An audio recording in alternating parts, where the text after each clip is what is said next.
Hello, everybody, and welcome to the Village of the Angels panel.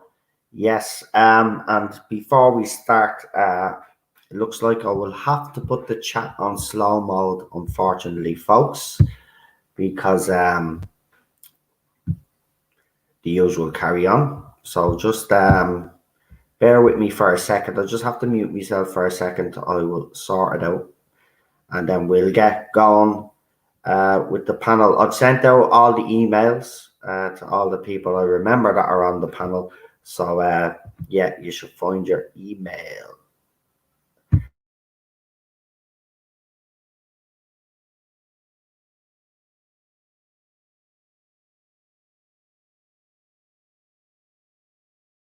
Actually, before I do it, I'll tell you what I'll do. I'll bring on the panel to make more sense. They're talking while I'm sorting out stuff.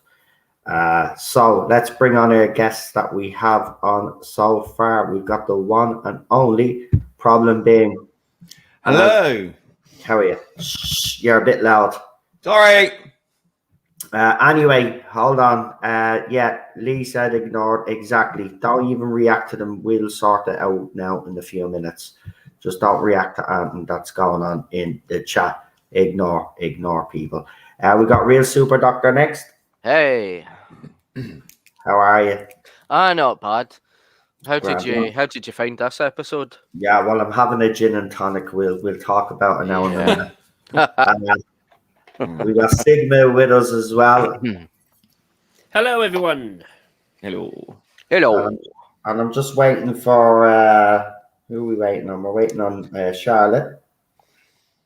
So we'll just hang on there. So I will go in. You guys just talk amongst yourselves there. Obviously, don't start getting into the nitty gritty yet. If you don't mind, just wait till everybody is here, and then you just waffle on for a few minutes.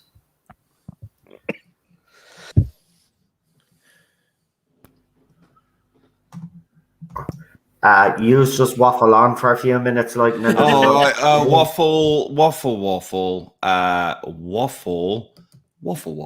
There you go. How is everyone doing? All right. I think Chibnall's going to drag all this out, this timeless child nonsense again. Yeah, I agree. Yeah, well, I mean, that's without a doubt, isn't it? Yeah. Well, you know, this is the long shadow that cannot be ignored, and you know, we just have to make do with it, won't we? Until it's over. Yeah. Yep. Until it's over. That seems like such a long way away now. Yeah. Yeah. Well, it's a year, isn't it? You know, another fucking year. Yep. But we'll have to see what transpires, and hope to God he's got enough sense to slip this off into its own universe, or whatever it is. I don't know. After tonight, my hopes are diminishing. Yeah. Well, I know how you feel. It's very troubling. Right, here we go. Chat, I think is now. Yeah, it is on slow mode now at the moment. Sorry about that, folks. We just had to do that. We got 57 people watching right now. Obviously, give the stream a like, please, and we'll bring on our last guest. It's Queen Charlotte. I had to find your email, mate. Sorry. Not a bother. Right. I wanted to sit here this week and say we did the Weeping Angels justice, and that this was going to be the best episode of the series. I have to say I feel a little bit let down. Actually, not a little bit. Very much let down. You're going on about this division crap again. Like, we already know about the division. Just give us something more. I'm just... The plot hasn't moved on, really, has it? Okay. That's the thing. Which means, as I said early on, this is going to end up being all resolved in the last 10 minutes of the last episode. Right. As you wave a magic wand and it fixes everything. Yeah, I agree. But look, let's do what we always do on the panel. let's start off with the positives. If there's any positives on that any of you guys have. Right, we'll start with Queen Charlotte. Yeah, because there were good bits in this. I'm not gonna be completely down on it. I like the professor character. I thought he was a nicely written type of character. You sort of the war, the soldier stuff. I quite like when he was like, "Oh, I'm not going to back down." The actor, who's quite a well-known actor, isn't he? He was good. So at least I think the cast, the actor Kevin McNally, I think he's called, did a lot. Even though he didn't get given a lot, and this is what Chibnall seems to be doing now this series. But positives. So yeah, I quite like the professor. I did like some of the scenes when it was dark and they were like in the village itself with the angels. I thought that was nice bits of atmosphere. And actually, if the more of that was in the episode, I think it would have been a really almost creepy episode, which would suit the Weeping Angels. Yeah, that's about. No, that when they were in the tunnel, I do like when they were running, the professor, the doctor, and Claire. That was quite tense. I'll give them that. But that's about it. Yeah, we'll get onto negatives later. Yeah, I'd have to agree with everything you say. They're the only really positives that I have. Again, he gives you, he gives the dog a bone, and then like he doesn't give you any additional information. Lee, do you know what Lee called it a couple of weeks ago? And this is I'm actually disappointed. The episode itself wasn't bad. It was just there was good elements to it, but there's just I haven't checked out as such, but this episode actually left a bit of a sour taste in my mouth, to be quite honest with you.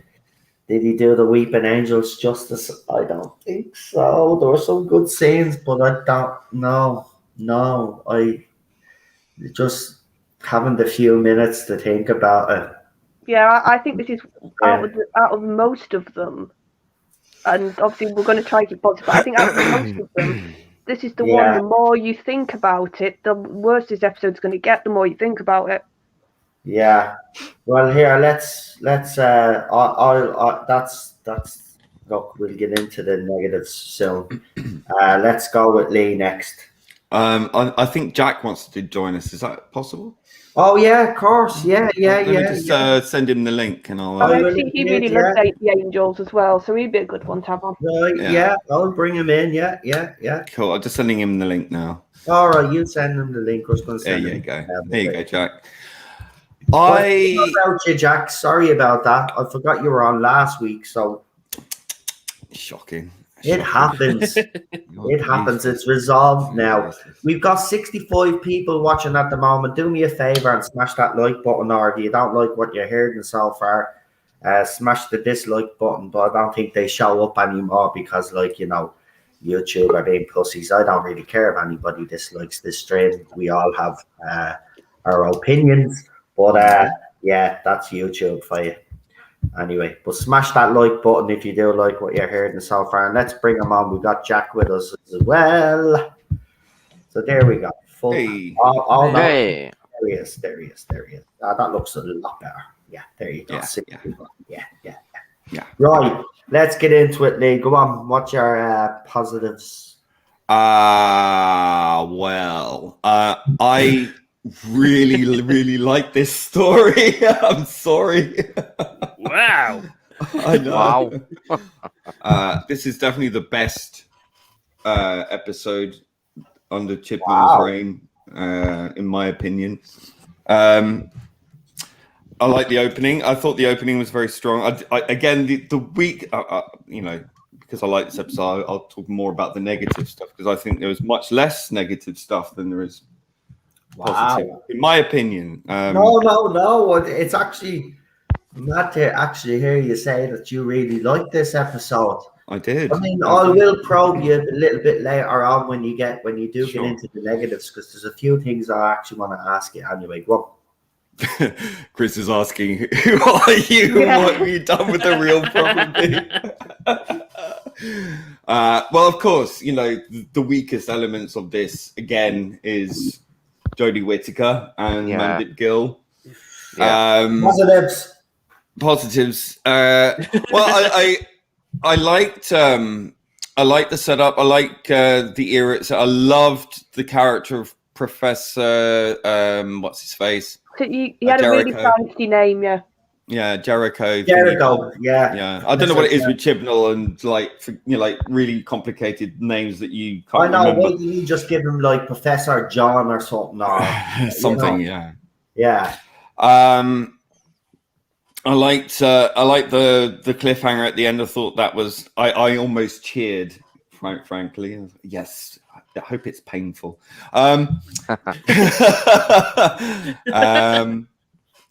Yeah, I did predict the little truth detector thing with the angel printing.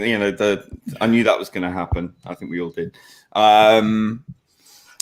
I like the scene on the beach with the woman who plays Claire. I like that scene. I think she was very good. I thought the little girl was pretty good. I like the CGI in this. Stunning effects in this one. There wasn't so much clunky stuff going on, which I liked. Very beautiful. Great direction again. I think Maxine Alderton probably wrote this and probably wrote it as a completely separate story for a season that she thought was probably going to happen that didn't happen. And he liked it, and then he added the element. And he just shoved his name on it. Yeah, just to put to fit it in with the Flux. I don't think it was originally a Flux story. No, it definitely wasn't, because it is out of place, Lee, isn't it? It definitely is. It doesn't fit with the rest of the series at all, which I'm more than happy about. It for me, I mean, if this was any other Doctor, would be a 10 out of 10, because I think it's a really compelling story. Again, there are issues with the with this quantum, whatever it is that they said it was, quantum extraction thing, which quantum extraction, more techno babble, but it doesn't seem to make much in the way of sense, quite honestly, but we'll see. I think great performances from the supporting cast. Yeah. I love that house. I want to live in that house. Bestest house ever. I mean, it's got a lot of good things going for it. I'm glad it wasn't an origin story. That's what I can say. That was a relief. That's a positive, actually. I like the Claire becoming an angel. Yeah, I thought that was very nicely done. I like some really good. It felt like this wouldn't feel out of place in a Matt Smith era, or I think it's got a bit more of the Moffat-y feel about it than it does an RTD feel about it. But it's certainly not more Moffat. Certainly not a Chibnall feel about it. It's like a rip-off of Moffat. Well, I think so, but I mean, it's the good elements of it that I think stand out, which makes me marvel that Chibnall's name is in any way attached to it. So I think props to Maxine Alderton more than likely, quite honestly. I think her name should have been first in the writing credits, because I just don't believe anything that Chris Chibnall's done can lead me to believe that he had much influence in this whatsoever, quite honestly. It surprises me. So props to her, I'd say. I think it was quite creepy. I think there were elements of not jump scares necessarily, but it did have that, and the bit in the tunnel with the hands and all that. The only problem I have really with the Weeping Angels, why doesn't anyone wink? That's the thing that's annoyed me as well, Jordan. That's my main gripe. Is just wink, close one eye and then the other. You can live forever that way. I liked all the sort of the encroachment of space and everything in the village sort of disappearing bit by bit. It's got some really good elements in there, some nice bits of drama. I thought it didn't feel too contrived. Yeah. Anyway, I'll let someone else have a speak. No problem. Real super doctor. Well, I didn't like this episode, but I'll leave the bad bits out of it, and I like the. I'll tell you about the good bits about it. But the actress Claire was very good. I have to admit that. She was. And She would have made a better doctor. It was a good opening. While he was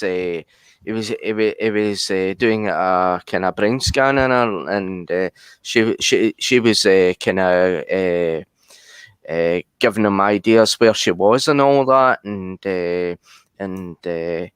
but it just for a Weeping Angel story it degenerated. But I'll come into that later. But there's nothing really much I could say about this that I liked. I was bored by it. Right, well, we'll move swiftly on then to Sigma later. Well, I have to. I'm in agreement with Lee on this one. I really liked this episode overall. I thought Kevin McNally was great, and the actress who played Claire, I don't know her name, she was great as well. For me, they were the two standouts in this whole story. I really loved the Angel siege of the house. That was great stuff overall. I think the Angels have been used pretty well overall in this story. Still not quite as good as they were used in Blink, but better than how they were used in the Moffat era. And I agree with Lee as well. Like if you plonked Matt Smith's Doctor into this story, it would absolutely be a Chibnall era Doctor Who episode. Yeah. And I think it probably would have been better with Matt Smith as the Doctor. You mean a Moffat era than Wow. Era. I hope. And I just really loved the setting of the village as well. Was great. It had great atmosphere, and a lot of the imagery of the angel, like with the hands coming out of the walls in that tunnel, was fantastic stuff. I loved things like that. Look, really sets the tone, really ups the creepiness of it. But yeah, that's really it for my positives. And does this Overall, mean really- we're going to have a Jodie Light episode next because she's a weeping angel? Thank God. I really I hope don't think so. Oh, No, don't ruin no. it for me. Don't Right. ruin it. Right, we'll get to Jack and then we'll get into the negatives. But it seems to be pretty positive from most of the panel so far. And we'll see once we get into the negatives because, what I for me personally, I don't know, man. I don't know. I prefer I'll get into it in a few minutes. We'll let Jack speak first. Jack, what did you think of this episode? What positives have you got? I think if it hadn't have had Jodie in it, it would have been the best Weeping Angel story since Blink. I think the scene where it comes out of the drawing and she lights it on fire and the Weeping Angel becomes like a fiery Weeping Angel was the first time I've watched Doctor Who and said, "Oh my God, this is awesome." That was great. That was the first time that Doctor Who impressed me. I was just like, if only Jodie wasn't doing her irritating acting. That scene. Yeah. Imagine that Yeah. scene. Imagine that scene with Tennant Or even Matt Smith. or Matt or Capaldi. Peter Imagine Capaldi. it- Yeah, imagine it with. Sorry, I'm Yeah. a Tennant fan. Deal with it. I always get the same every time I mention Sass. Tennant. Someone else comes in and goes, "But Capaldi or Matt." I'm a Tennant fan. Leave me alone. Right, so, and well, even though I always hated that thing Moffat did, where the image of an angel becomes an angel, so anyone who's ever seen an angel can have an angel inside them. That's a little thing that That is has always irritated me. It's just plot convenience. Another scene that I loved and the way it was shot was gorgeous is that scene where they're in that what happens? Do they go inside the angel's head and they're stood on that little rocky beach with When the Doctor's in that- Claire's head. that So she was told him to be incredible. angel. And that my sky was very dramatic. My favorite scene in the whole story, I love the fella, the professor. I love him as an actor. When he was talking to the angel that was using his voice, that was the first time an angel had actually scared me a little. And his voice works so well on the angel. Mm. And it's like, we're with you, we can see you, and all that. And you've just got that picture on the screen of it with it very close with its hands. And I was like, this is great. Like, this is so good. And I was just like, if Jodie can keep her gob shut for the next 10 minutes, this will be great. Sadly, she didn't. So, Yeah. and when she turned to stone, I actually turned my stereo on and had a party.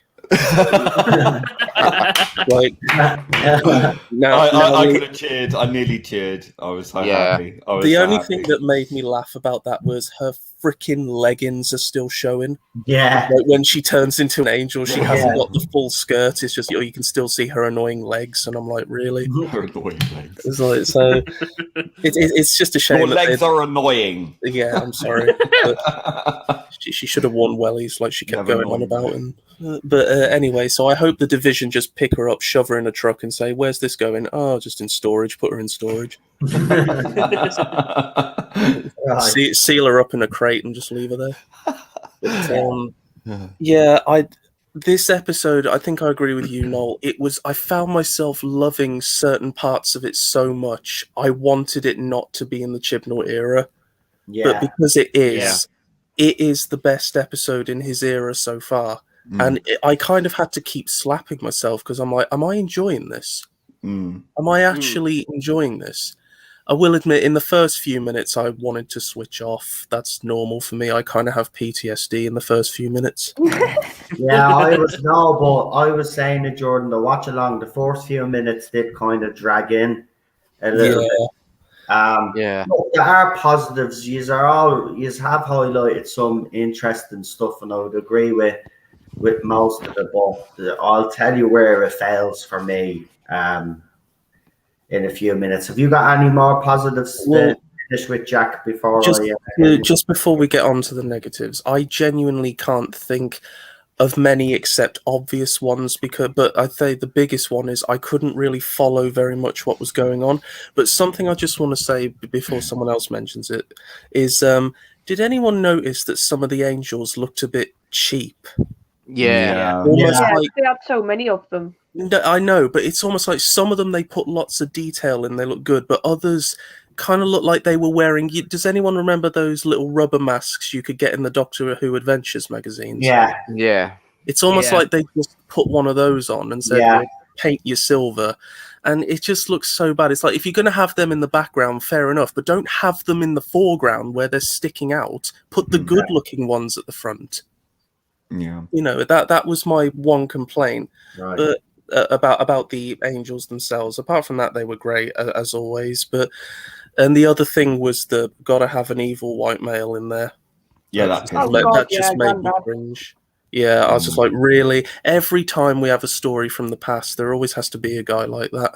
Yeah, it's always like cut and paste, isn't it? Like, Also, have they added more to the angels now? They can only send you back in time once. Is that going to cause problems when they inevitably they've added more than that. I'll get onto that for my negative. I'm going to put up a chair because when you talk, I actually learn stuff I never knew.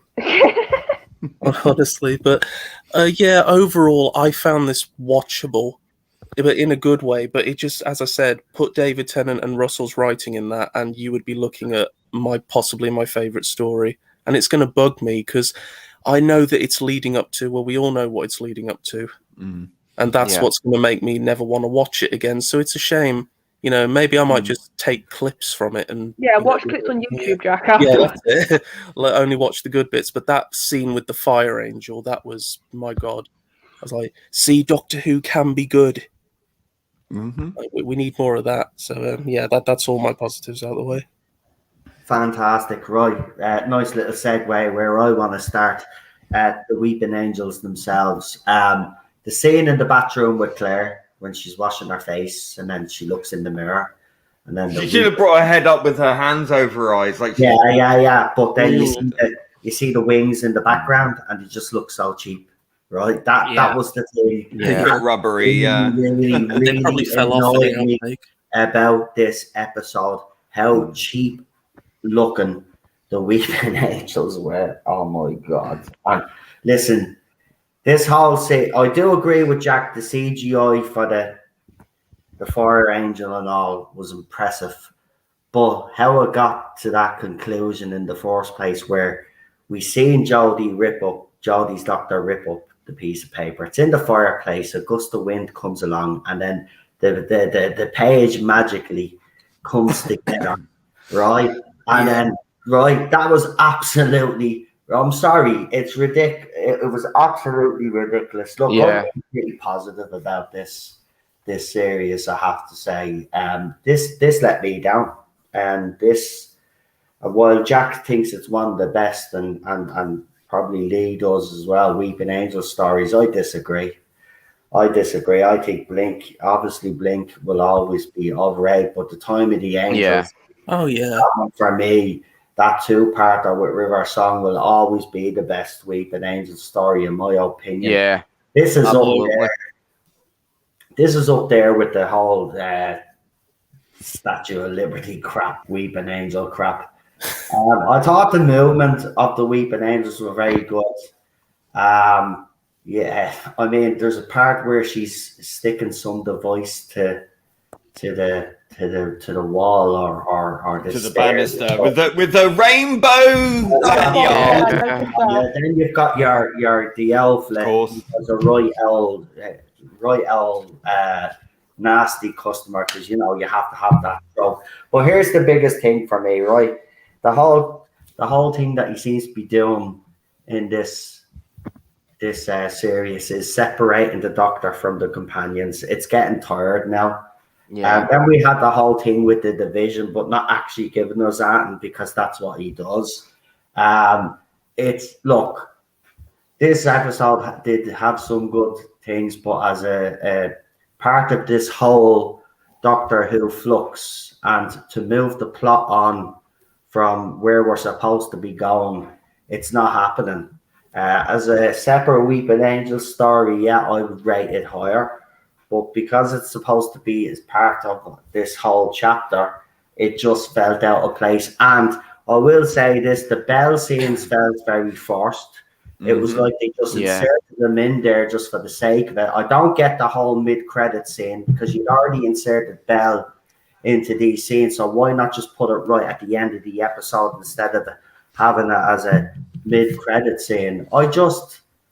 Maybe my expectations were too high last week. Yeah. Right? Well, Maybe. I don't think It it's your is, but- expectations, no. I think, like you said, you can treat this, because he's doing this 6-part serialized story. It's hard sometimes to rate these episodes, because do you rate them as their own separate story, or do you rate them as part of a whole?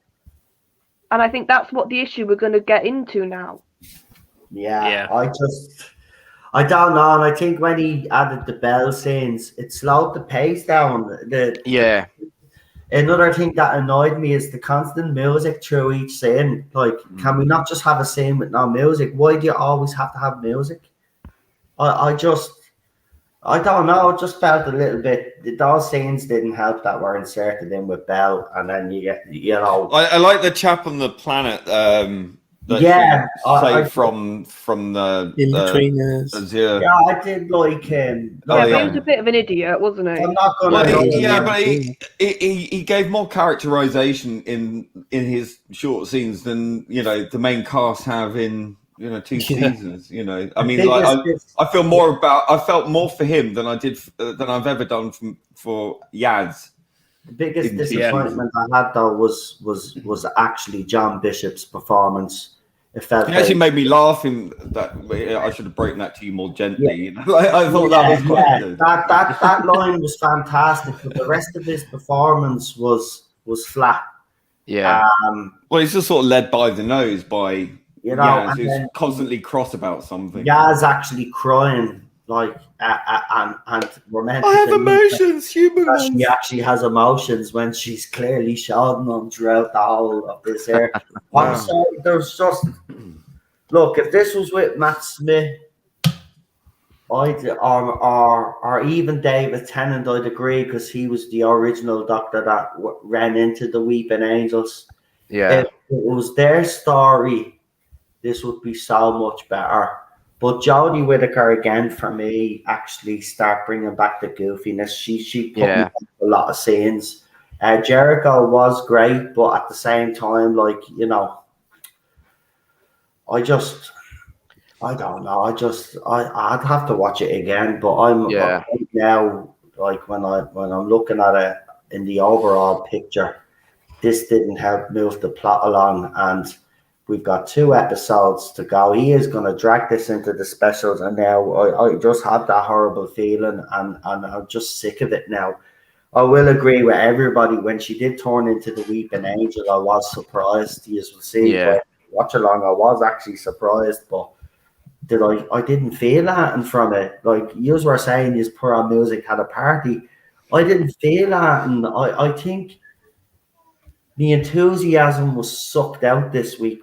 It's just, and the Weeping Angel coming out of the TV was impressive. I will admit. Yeah, that was a really good scene. That was one thing that did annoy me though. It's like, well, why would you have? I know you want to keep an eye on them, but why put would the you TV on them when they can come through the TV? Why didn't they just break Yeah. the TV? Stupid. And I just want to say something, right? And this is no disrespect, right, to Jodie Whittaker, right? But this is my main gripe with Chris Chibnall. He writes Jodie Whittaker's Doctor to be a complete and utter idiot. Yeah.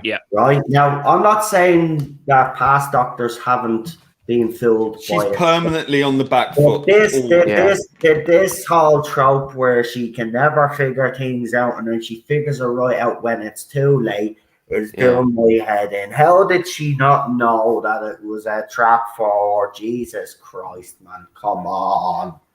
I hate the way he does that. He undermines his own bloody doctor. I don't know why he does it, but he just makes her incompetent. Don't forget, she told us that she's not used to being making mistakes or something. It's like really. I know, and that was the other line that I did laugh out loud because it showed no awareness whatsoever when she goes, "I'm not ridiculous." Yeah, that's what I meant. That's the one I meant. Yeah, I'm not ridiculous. Yes, you are, darling. What made me cringe? Yeah, was Look. Some of the Weeping Angel elements were great, as I said. I agree with Jack with that whole scene was, but how it got there in the first place with the sheets of paper, I thought that was ridiculous, right? Yeah. That didn't bother me. It was just so right, but here's the thing: the Weeping Angel was supposed to be the rogue one. Wasn't really a rogue Weeping Angel anyway in the first place. It was just I actually thought if he'd and this whole thing as well that Weeping Angels all of a sudden can just take people's voices. Yeah, I know. Right? You can just take people's voices because at the time of the Angels, Angel Bob, right? He was literally killed so the Weeping Angel could take the voice, but all of a sudden, could talk through TVs and all of this other rubbish. No. This is the reason why I don't want to see the Angels again, because I feel like they've been so added to and, messed about with.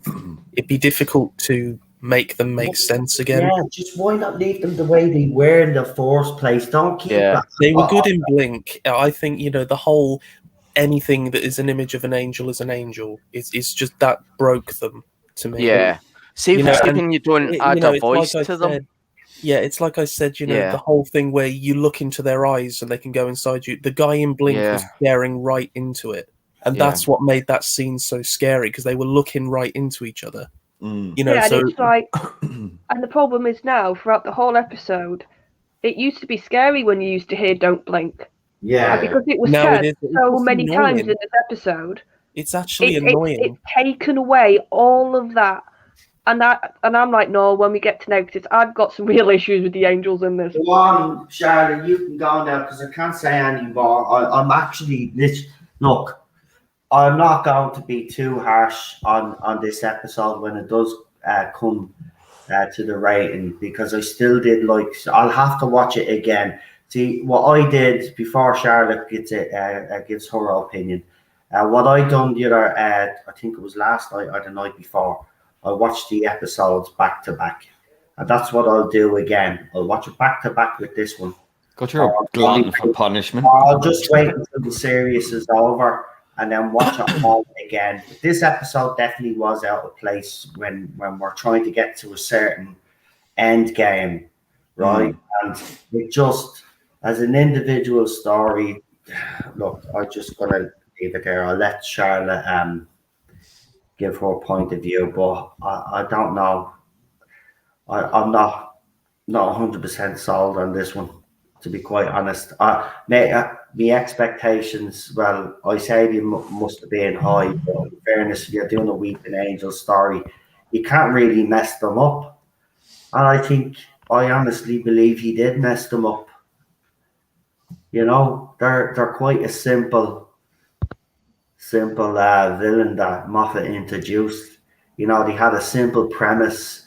Now he's like trying to make them part of the division and all this crap. Yeah, that was. They employ species from all over the galaxy. So does that mean they have a Dalek as well, a nude, and all of this? Because we've seen a nude.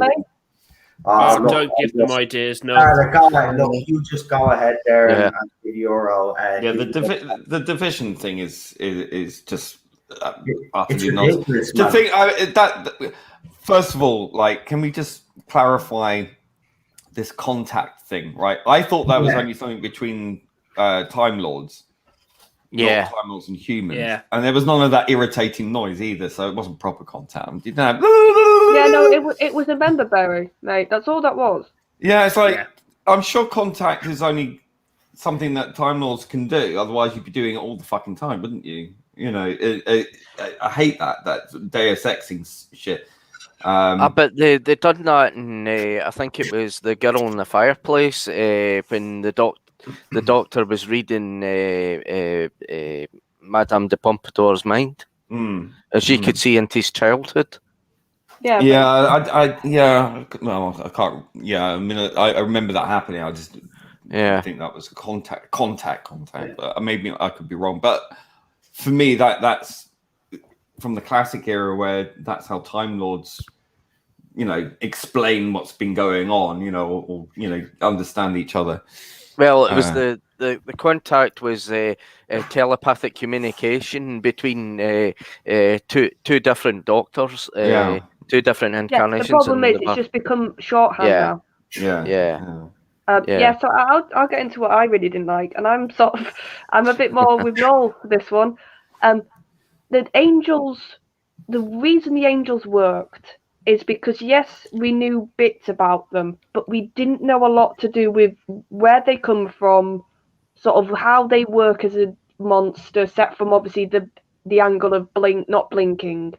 And they had this real mystique. And I think even though, yes, Moffat did a lot of damage himself by the end of his run, I still think, barring some really terrible ideas like the statue, they still had that mystique.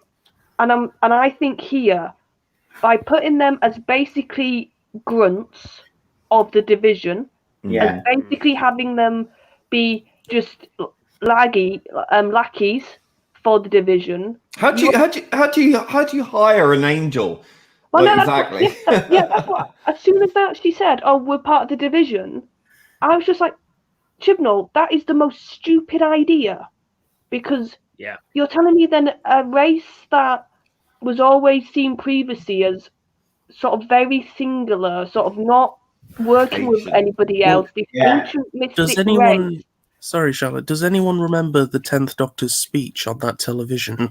You know, the lonely assassins, the loneliest creatures in the universe. That's what I'm saying. They were very. And it was so scary. That's how they work. They didn't feel like they were part of the big cosmos. Like usually villains end up being in this show. Outsiders. Very outside. And by making them division, you have completely taken that away. You have just made them, like Annalise said, how on earth would... So the division now is so powerful that it can make angels work for them. And we've never heard of them before. And we've never heard of the division before. So I'm sorry, I think, and this was a big part of this story. So as soon as I heard that, I was like, well, no, that doesn't make sense on so many levels. Yeah. And then also, so by looking at the ending, so now the division can literally turn people into weeping angels. So if I'm to understand this, maybe I'm getting this wrong, but the way it looked like, they literally turned Jodie into a weeping angel. So they literally aren't their own race anymore. They are just a tool of the division. Yeah, because They've you been think alien weeping angels, you think, well, they've been around since forever. You know, not Well, no, that they it's more than that, people. Lee. It's that I think that by that ending, even though I know I did it because it was a good cliffhanger, but think about the implications now. That literally being a weeping angel is almost like a prison. It's a state of being. It's not. It's not its own alien anymore. It's fluid. Yeah. No, but that's what he's done by having the Doctor turn into one, which was, like I said, a really good image. But if you think about the implications, I think that's done. That's also I agree with I think this damaged the angels overall, and also another big thing, and this is more to do with the Doctor and the angels.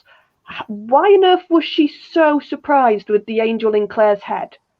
When literally in flesh and stone, she had Matt's Doctor had Amy get taken over.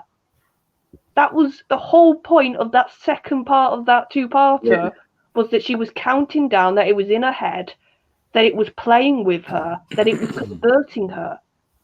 And suddenly, when the Doctor's in Claire's head, she can't understand how the angels got in there. Yeah. When literally in Matt Smith's episode, this was explained, and she's actually witnessed this. Well, it's part of this Doctor's overall characteristic in that she's really, really stupid. Yeah, but it's not just that she's stupid. Yeah. It's like literally a big. It's not just a bit of like canon now. That's a whole It's a huge two-parter. point. Yeah. I think where he this has literally just gone. Ooh, that didn't happen. It's like, no, it did. Well, I think where this falls down really is again, this is tell not show, isn't it? And what they should have done at this point was to show how the division, whoever they are, because it's always very intangible, other than when How we they saw were able elements. to employ How the that exactly? They should have shown that. They should have shown but how that's the they. problem. Did He's this. just thrown all this stuff in this episode at us, Yeah. and now I have to, like so you're telling me, like we said, that suddenly we just have to accept that the Weeping Angels work for the division, and they've without always showing worked us for the how or division. why. Yeah.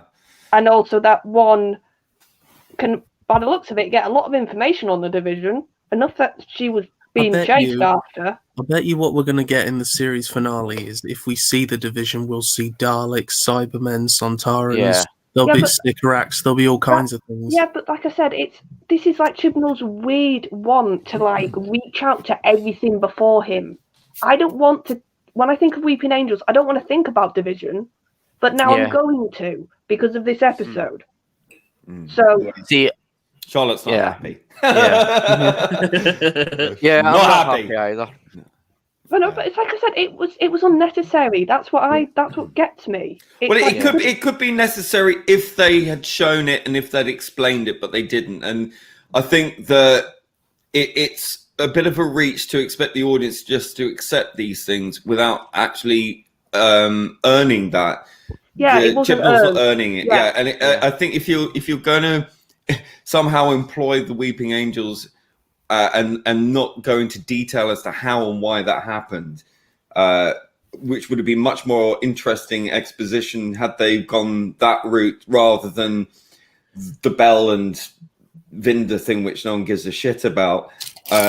It would be much more interesting, like to show it visually, not through a voiceover, not through a montage, but an actual scene. Like when the Doctor is conversing with Claire, you could have cut away to a scene showing how the division came across the Weeping Angels, convinced them to join them. That would have been earned. At least that would have been explained properly. Whether or not we liked that would have been dependent on how they tackled that and how they presented the way that they did it.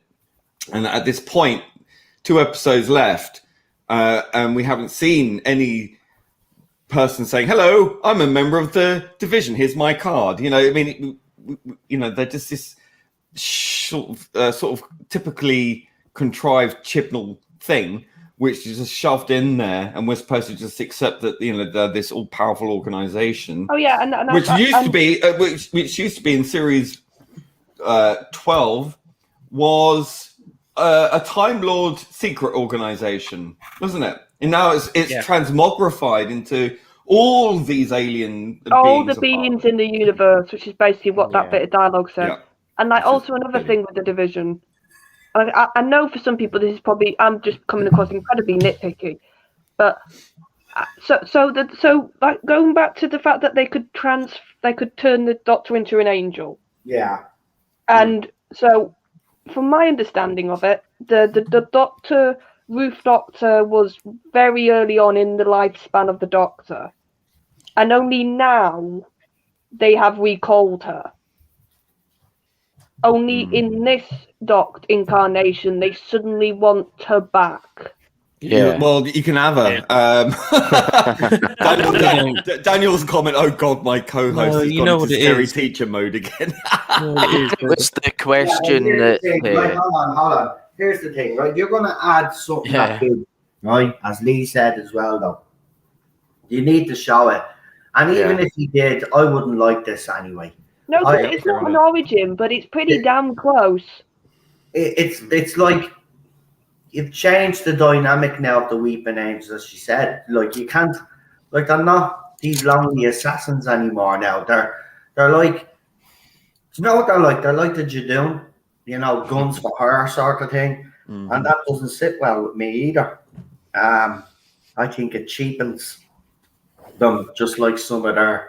And again, we had this typical bloody, we're going to give you the answers as to why your memories. Oh no, it's not going to happen this episode. It's like, but as soon as that was said, I was like, I've got 20 minutes, Chibnall. This is not going to happen, is it? It's just bait and switch. Yeah. And that's what he's doing. He's just going, and it's like the Bells and Linda stuff. What was new there? I feel like I'm repeating myself from last week, but it's like, so we just know they're lovers, and maybe the only life partners, not husband and wife. No, they're life partners. The only thing I could maybe glean from a bit of her dialogue was she talked about being deployed, so she is some sort of soldier. So does that mean she's part of the division or something else? And she seems to know who Azure is, and she seems to know what the passenger thing is. Yeah, the passenger thing. How does she know? Seems to know a lot, doesn't she? Look, what worried me was when John Bishop came out recently and said that I know this might seem confusing to you all and it's all over the place, but don't worry, it all comes together. When you have someone actually literally saying that, you should be getting worried. I just can't believe Stephen Moffat let me use the Weeping Angels, actually. No, it's more that I can't believe Moffat let him do these changes. Yeah. He would have had to approve the script. He would have had to approve these changes. That's the baffling thing. And I think they belittle and lessen the Weeping Angels now. And that's my big gripe with this.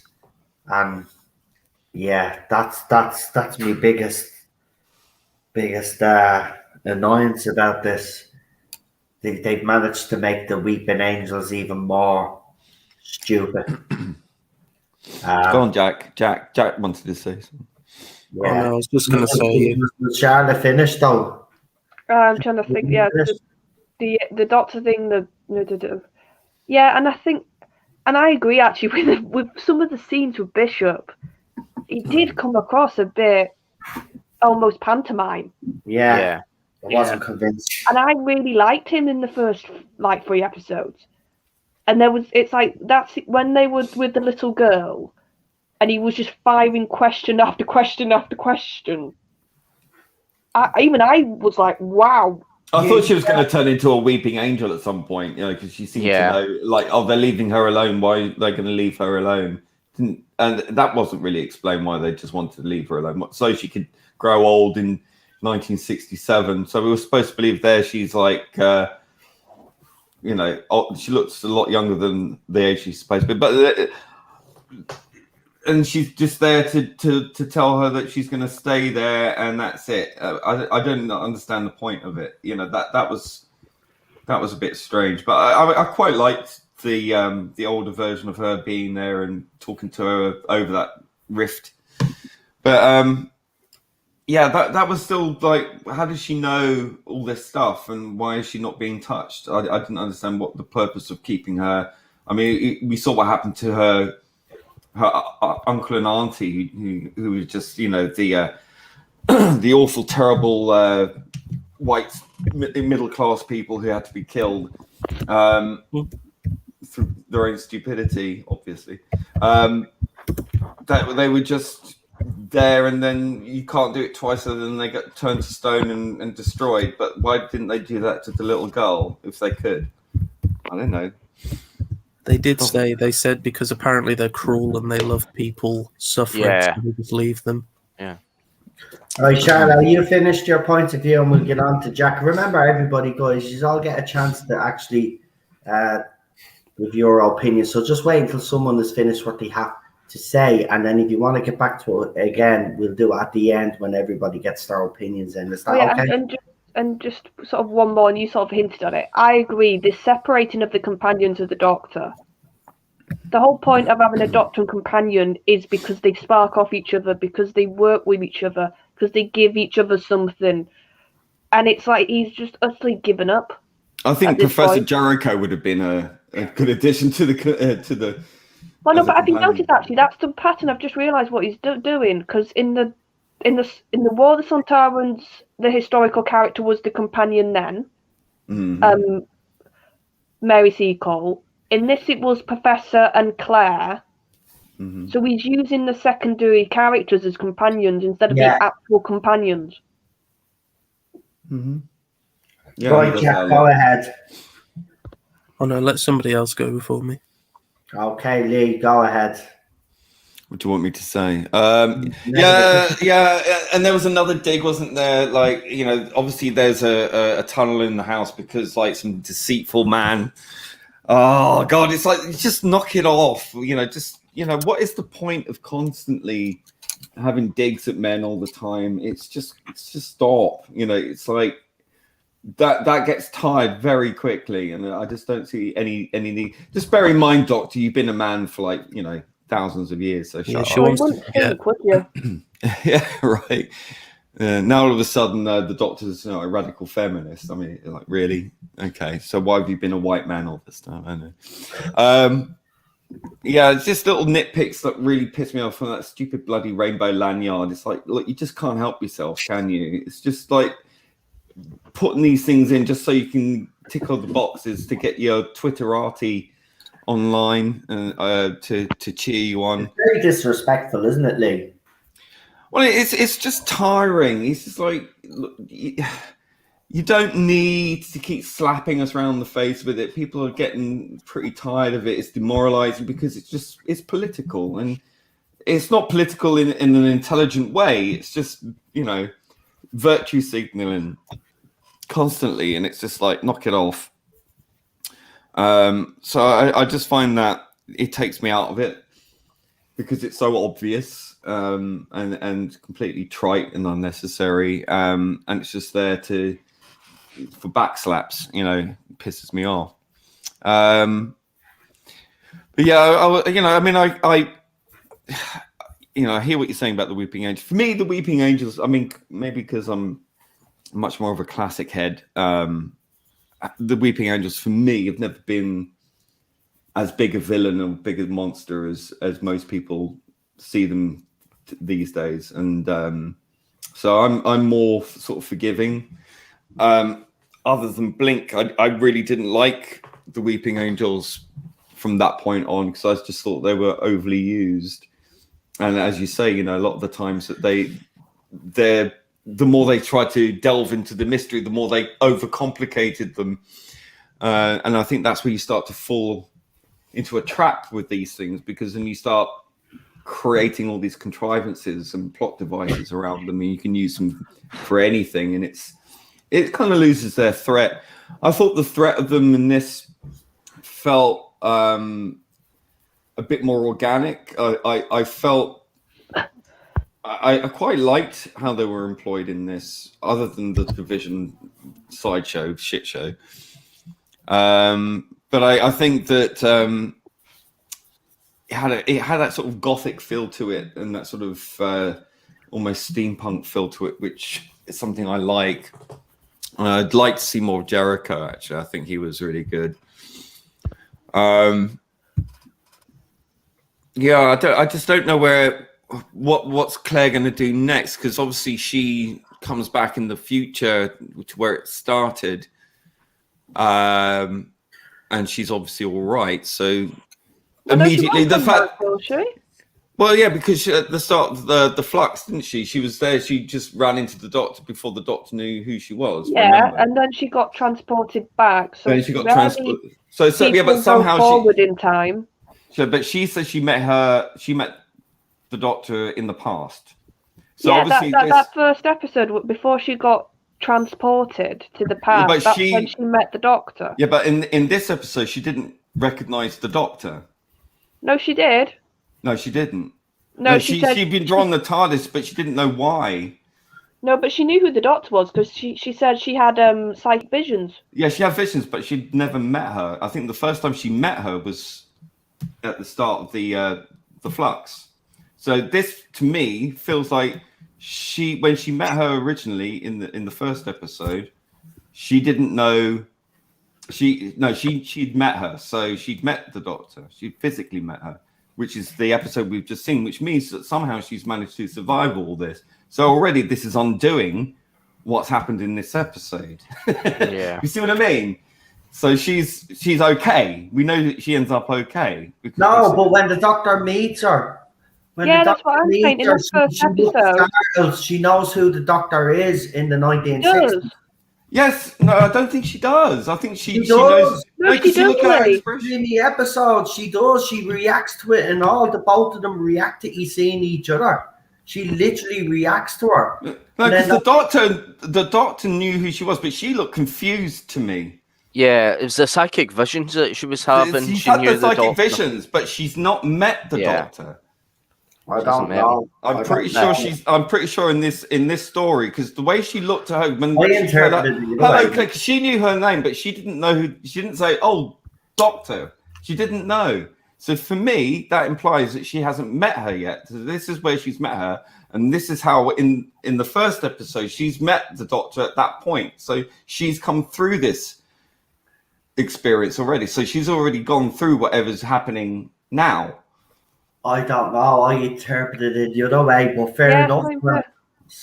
I'm pretty sure that she hasn't met her at this point. She definitely reacted to her, man. And no, she looked confused. Watch it again. And she doesn't say Doctor. I'm sure she doesn't say, "Oh, Doctor, I'm so glad to see you." She doesn't. She doesn't. But she. I'm sure she does. She's had psychic visions of the police box, the TARDIS, and the Weeping Angels. But she's and the Doctor. Sort of the timing. Yeah, but she doesn't recognize it. She doesn't say, "Oh, Doctor, it's you." I don't know. She hasn't met the Doctor yet. She's only seen visions. Fair enough. You don't have to get so animated about I am animated because I'm pretty sure. Well, everybody in the chat disagrees with you too. Look, you could be right. I'll watch it again, and if you're right, we'll say you're right. But I interpret it like Charlotte, that she actually, when she's seeing the Doctor, she was startled by it because she'd already met her in that episode, the Halloween. I know she got transported. Yeah, but maybe you're right. Look, I don't know, but the way it looked to me is that she had, but obviously she got transported in that first episode backwards. So I don't know. Maybe not. Maybe some timey-wimey shit. I don't know. But right. To me, that's how it came across. Anything else you didn't like about this episode, Lee? before we move on to someone else? Well, you know, You're Jodie pretty, Whittaker. Yeah. yeah. Well, you've been pretty. Random. You like this episode, so I suppose there wouldn't be many. I negative- liked it. I mean, I took it. See, for me, I'm not on board with the Flux thing, right? I don't Right. care about it. I don't want to know. I don't give a shit about the division. I don't give a shit about the Gormless child. I don't like any of this bollocks. I as a standalone episode, it's good. It was good entertainment. It is the all the references to all this bollocks takes you out of it. You know, Jodie Whittaker, no matter how hard she tries, doesn't give me Doctor vibes whatsoever. Yeah. Mandip Gill, like forcing a tear out of her eye. I mean, she must have been dehydrated for a fortnight after that.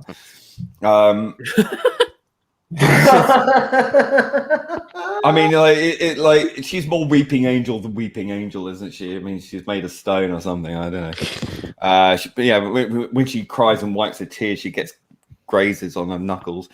So I'm just kind of nonplussed with like I love the fact that they were trying to make her look like she knew what she was doing. Oh, let's find this child. Have you done this? Have you done that? Have you done? It's like. Do you know what she's like? Look, you're talking to people from the 1960s, right? Talking about a 10-year-old, and he's right to say she's 10 years old. What do you want us? You know, like, what do you mean? What she likes? She's a 10-year-old kid, and he's right. And then obviously she took a dislike to him because he's an asshole, obviously because he's just written to be an asshole, you know. So, but I mean, it would have been much more interesting if they'd shown that they cared and that they were desperate and worried. And then when they were destroyed by the Weeping Angel, by touching them, it would have had an emotional impact. But because they were written to be dislikable, you're like, oh. And literally their grandchild is like, oh, they weren't very nice anyway. Yeah. That's not, okay, yeah. those are your I grandparents. mean, that kid's a psychopath, right? Just a bit. The kid was no emotion whatsoever. None. Oh, good, they're dead. You know, like, wow. Kid was great. Jack, do you want to jump in there, and then Real Super Doctor then can go after you, Jack? Go ahead. So about stuff I didn't like. Yeah. Okay, well, like I said, I didn't appreciate all of the, evil white men. But it's a trope that you come to expect. Yeah.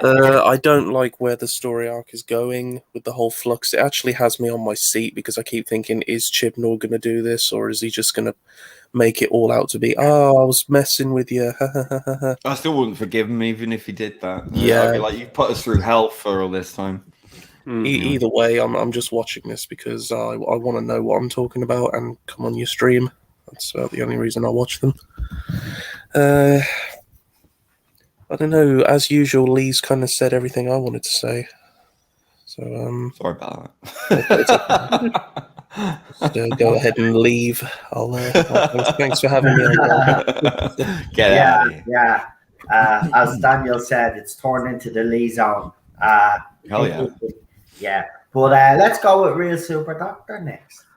I thought it was very lazy. What they done with the Weeping Angels, the Weeping Angels weren't realised what they were in Blink. I think Blink is the standalone, probably the best, and of course the Time of Angels is the best as well. But this one was just completely and utterly boring. It was like, even the music, it just seemed very repetitive. It just kept going on right through it. There wasn't any real drama there. It felt very stagey, and the acting was completely wooden. And I didn't like the cringe scene. I really cringed when the Doctor came out the TARDIS and confronted Jericho and sniffed his coat. I thought, oh no! But that was what I was complaining about last week. The week before with the Centauri. You know, when they turned up and she didn't know where they were. It's like, Yeah. You know, usually she would eat a bit of gravel or something, or she did it in this one, but it didn't work when she did it. No, no, it just made her kind of. Although I did like the quip about the coat. I thought that was that Claire was the interesting character of this, but the Weeping Angels did look kind of cheap. They looked they didn't look menacing. You know how I think the real thing is when you've got good actors in a scene like that, and they can do really menacing and real terrifying, and it just doesn't come across as that. It just comes across as very pantomime, fake, pretend. It's just like, let's pretend we're doing this and see if we can try and convince the audience and we can hold the audience. And it just doesn't work for me. Neither does the writing and the intention of what the writer's trying to convey. There is no good dialogue in this at all. Oh, the dialogue was terrible. You know how that you get drawn and sucked. There was a scene when I did get drawn and sucked into it, but when Claire said, "Oh, the doctor's was a part of the division," and she said she was a part of the division, means that they were going to hint in the timeless child thing, and they were going to drag that up, and I was dreading that. Are they going to show another scene? That are they going to give the clue to the missing memories and all that? They're always drip feeding that one, aren't they? X-Film as well makes a good point there, but my mate, a casual viewer, hated the opening resolution. The two cables that shouldn't touch. It says, and I quote, "Just get on with it and explain it later." Yeah, because that was just like, how did that work? No explanation. No explanation. Two cables together. The TARDIS is in chaos. There's a Weeping Angel in that, and again, I couldn't hear a word. I couldn't hear a word of what because the music. I mean, I've got a 5.1 surround sound. Yeah, I couldn't hear what they were saying in that TARDIS scene whatsoever. I was like, it was just like they were mumbling in that, and then when she put the two cables together, and that was it sorted, and there was no explanation to that, and it was just too quick, too cheesy, and all that, and that forced tear Amanda Gill. I mean, I wasn't buying that because throughout the era, you haven't seen any emotion from her at all. It's been it's all false. It's all phony. It's all contrived. It's all convoluted. All the story's all been put together, and it's been, for a story to actually work, you've got to kind of put the ground on it, and you've got to tell the characters, and you've got to have the characters fully established in that. In that scene, in the first scene, you've just got the guy Dr. Jericho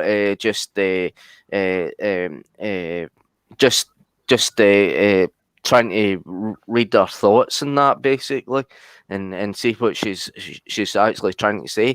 And the real thing is, what was the point of that? How did she get to that point in the first place that she needed to get a doctor to kind of assess her mind, to see what was going on with her, and to see how she was special from everybody else and everything like that? Well, the impression I got is that she had like fits because she started to go into one, didn't she? Yeah, I like her eyes popped, like when her eyes pupils dilated. I thought that was a really nice effect. It was like, I thought, yeah, I thought that was pretty good, but the whole thing was just completely unexplained. It was just, I felt like, I'm not getting a handle on this episode. This is getting very boring. I'm getting fed up already, and the pacing was absolutely slower from last week, and it just wasn't doing anything. I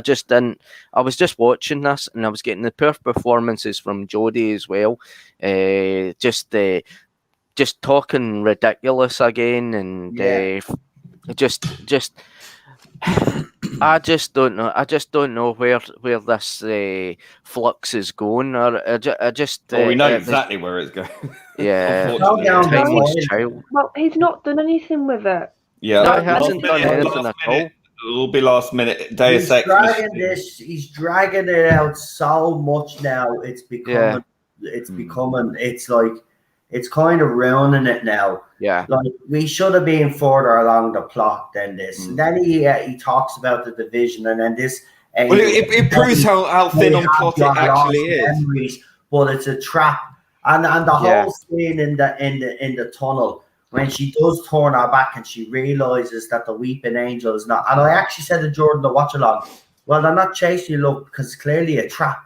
And what she do? She walks through. Then she's talks to stupid. She says something, and then she looks around. She realizes that she's surrounded by weeping angels. Like, and I was like, that's when they ask. That's when she's asked what the quantum. Yeah, and then when she figures out what that is, then of course.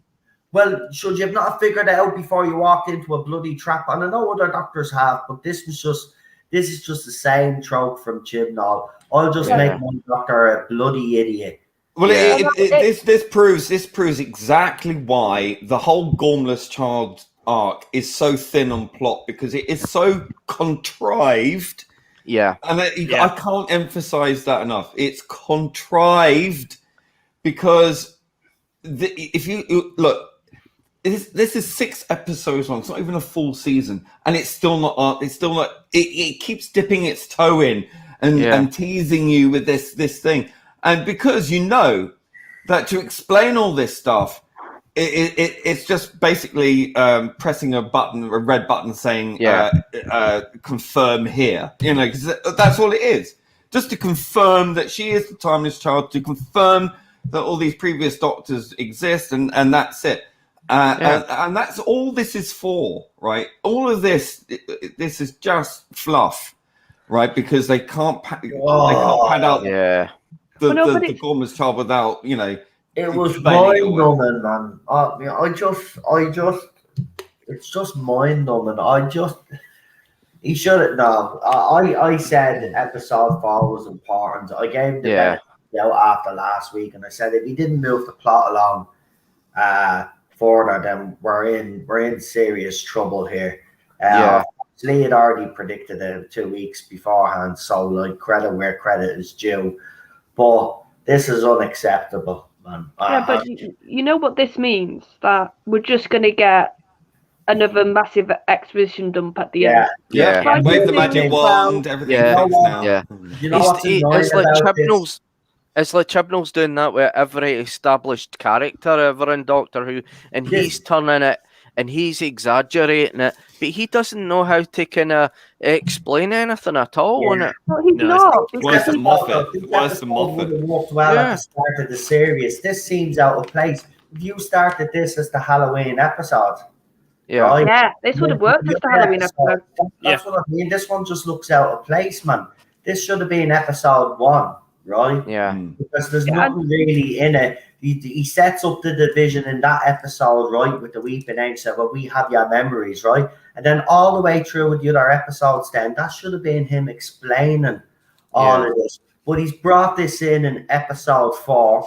He's got 2 episodes, and then he's got the specials, and it does look like now he's going to drag this on into the specials, or he's going to just dump it all in a 2-minute monologue scene with we want the doctor explain, or the villain explaining how they tricked the doctor, and this is what it's all about. And as you said, it would have been better if the Weeping Angels was the story opener, and of course, if Chibnall was clever and he titled it the Halloween Apocalypse, you know, he could have done something like RTD. You know, RTD was so clever with these ideas that he could, like, you know how you can transform autons into walking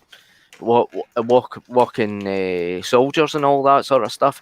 The thing he could have done was he could have made that a proper Halloween threat, like turning jack-lanterns into kind of like weeping angels in some kind of way, like or they come to life and start attacking people and all that.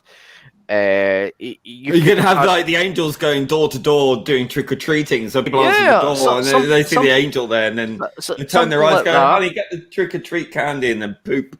Yeah, something like that to cause like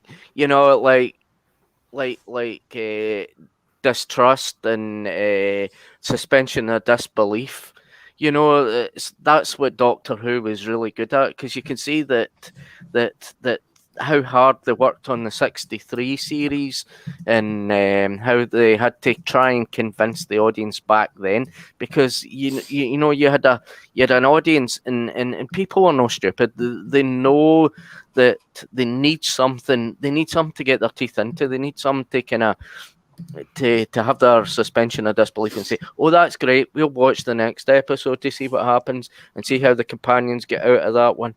With this, you see absolutely nothing. You see it completely dragging on and jumping from scene to scene.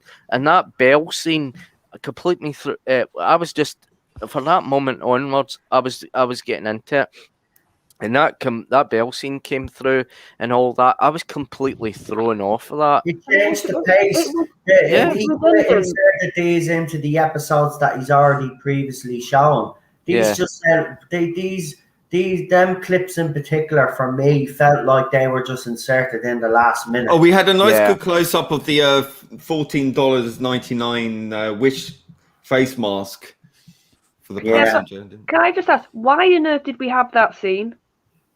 Yeah, because it was just showing us the passenger again, and we literally got told last episode that they've got people in them. Yeah, they should have put that. Why did we need scene? They should have put that in the previous story. And another thing is, Swarm is good. I really like Swarm as a villain. He's really starting to not do well with, what's the female called? Zora's annoying. Yeah. She's sort of just been left by the wayside now. Yeah. Sigma is the last one on the panel that hasn't actually said anything, so we'll let Sigma go. Next, Sigma. Negatives. Well, going back to what Lee said about this episode to begin with, all the stuff with the Weeping Angels in the Village really does feel like it was meant to be part of a season that doesn't exist anymore, and all of the Flux stuff has been shoehorned in to try and make it fit, and it doesn't. It doesn't fit in with this series at all. It doesn't push the whole Flux storyline in any meaningful way until they went, "Oh yeah, the Weeping Angels are now working for the Division." Why?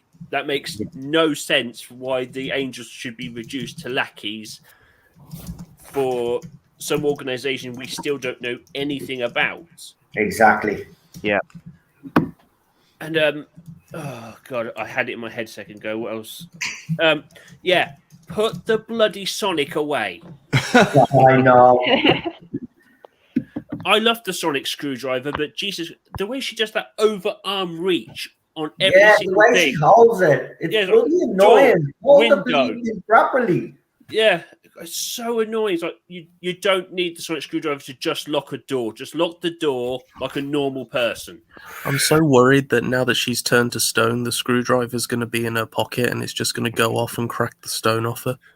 Oh god, yeah. No, in the opening it'll of be the gonna happen. It'll be like in that episode with the guy who took his fingers off, when she's handcuffed and then she just swings her pocket, and it's somehow the screwdriver somehow swings up into the air so she can catch it and unhook herself. It's like she has the force. I saw loads of people making a meme of that. That's exact. Yes, it was like she had the force. It was like, what? Excuse me. Yeah, do you see the guy? He's like, what? Yeah. It's just like, as it flings into her hand. I was like, okay. It's ridiculous. Yeah. You know what else was stupid? Actually, the outfit of trying to move the Weeping Angel statue. Like, how thick do you have to be? It's a concrete statue. Why did you think you could move it in the first place, you bloody idiot? Yeah, that was daft.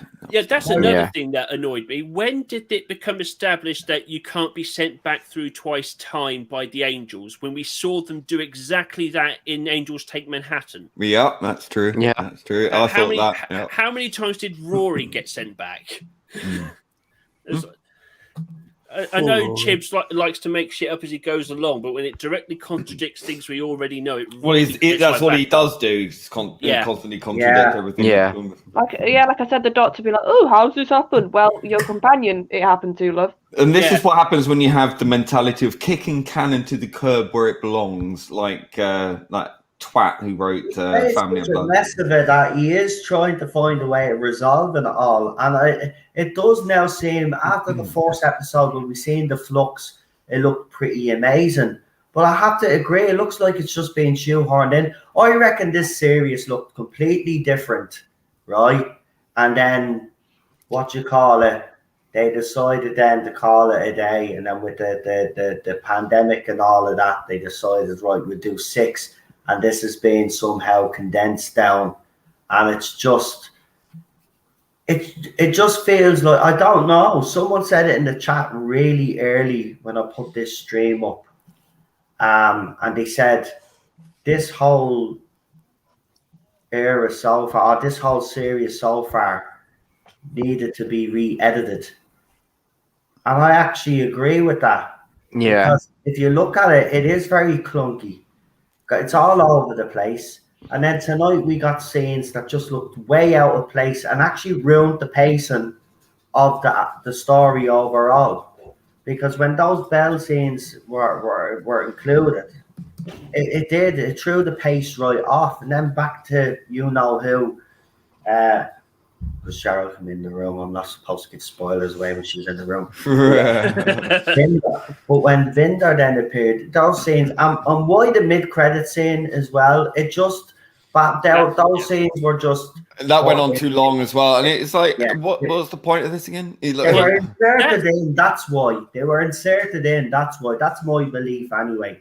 Yeah, that scene served no purpose. Yeah. I say the weakest element, I will agree. I think the weakest element in the writing is down to Chris Chibnall. Oh, absolutely. I think the good elements to this story are probably Maxine Alderton. Yeah, absolutely. 100%. I would agree with that. Liam Neeson's chin just says, I saw this live stream advertised in the Facebook Erotic Podcast group and realised I wasn't subscribed. I am now. And if you're not, why aren't you? Welcome Nice to see you, Liam. We still have 77 people. Sexiest chin on the planet. Absolutely, wow. But look, if I'm going to give 2 ratings for this episode, and there's a reason, right? I'm going to give it a rating for the overall, for the 4 episodes that we've seen, right? And then I'm going to rate it individually because there are going to be 2 different ratings because, you know, while I am disappointed with certain elements of this episode, I will say I do agree with people that some of the scenes were pretty impressive. But again, you know, we've been saying on this panel for a long time, it's a lot of smoke and mirrors. Then we've seen the trailer for next week. I know we've got the Ood back. That unit is back. Yeah. Kate is back. Yeah. What's up with You know, the more Oods, like? member Harry's yet again. And you know what? It's going to be the same thing next week. Jodie and the companions are probably together. Or maybe Jodie isn't and she's still a weeping angel, but be the companions. They'll be separated then. Right? I don't This is where we get to see Yaz becoming Super Yaz. And we're going to see them in some alternative 1900s steampunk kind of thing happening, I suppose. And this is where we see Dan fall down and make a tit out of himself. We might actually get a payoff for the random Victorian bloke next week. You never know. Finally we get some. I won't hold my breath. The problem with this is, right? The problem with this is this complete we will learn nothing next series week. so far is this, right? And it's as simple as this. There's too many elements that he's trying to bring together that I believe are shoehorned in. And he's wasted too much time. Serious limit. He's trying to fit it all in. Also, this is very character heavy, right? And each week he's introducing new characters, right? While, excuse me, while in the first episode, he introduced a load of characters. So each week, right, he has to try character develop some of these characters. Now, we didn't get the Victorian fella this week, right? Because Thank there's God. still so many. Then he tried to do character development on Belle and Vinder. This is why I think these two scenes were shoehorned in, because he introduced too many characters. If this series had less characters, right, and he simplified it, then we could be talking a whole different story right now, 4 episodes in.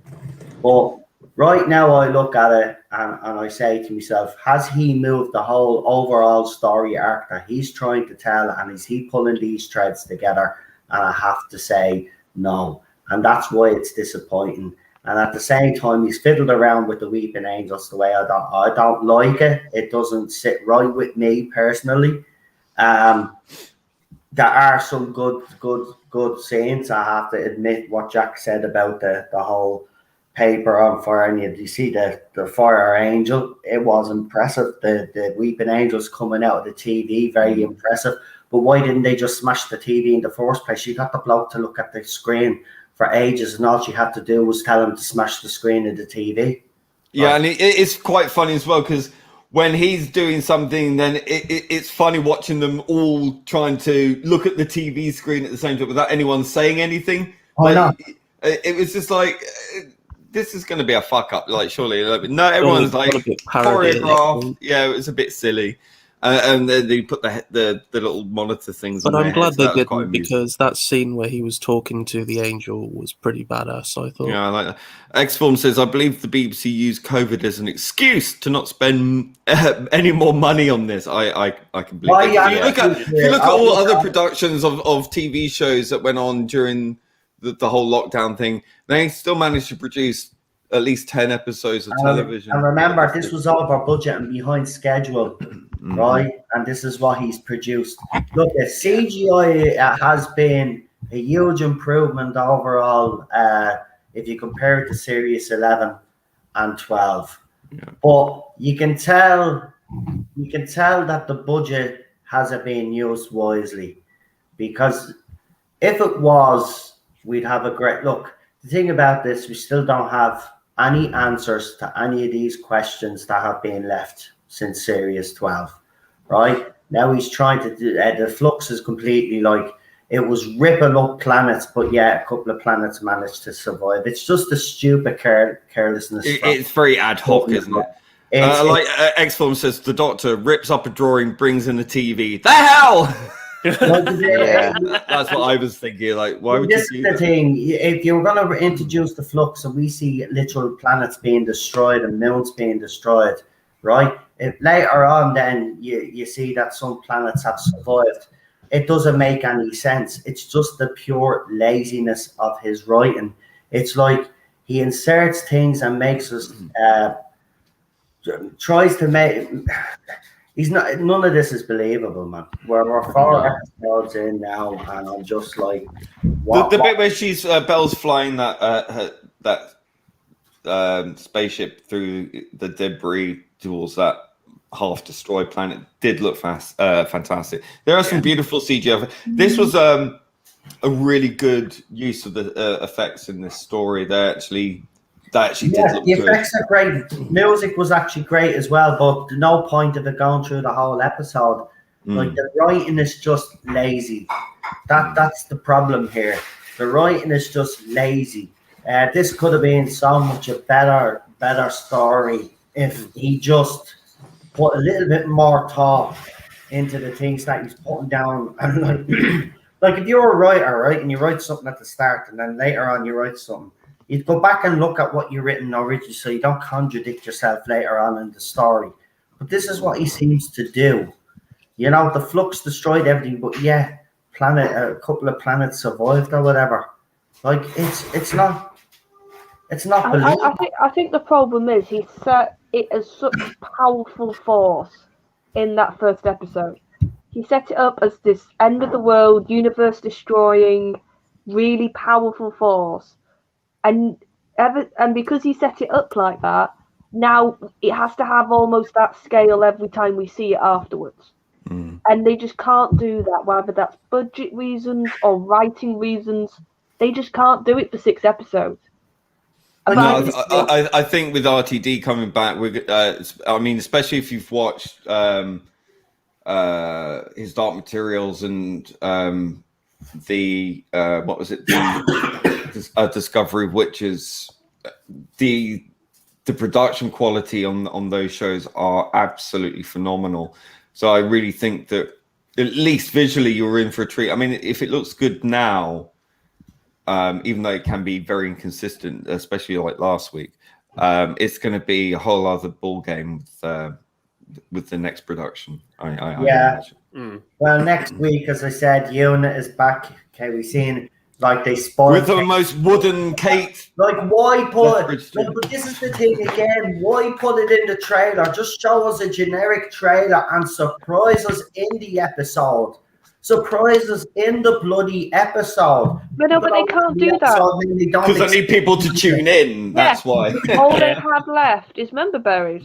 That's literally all they have left now. Yeah.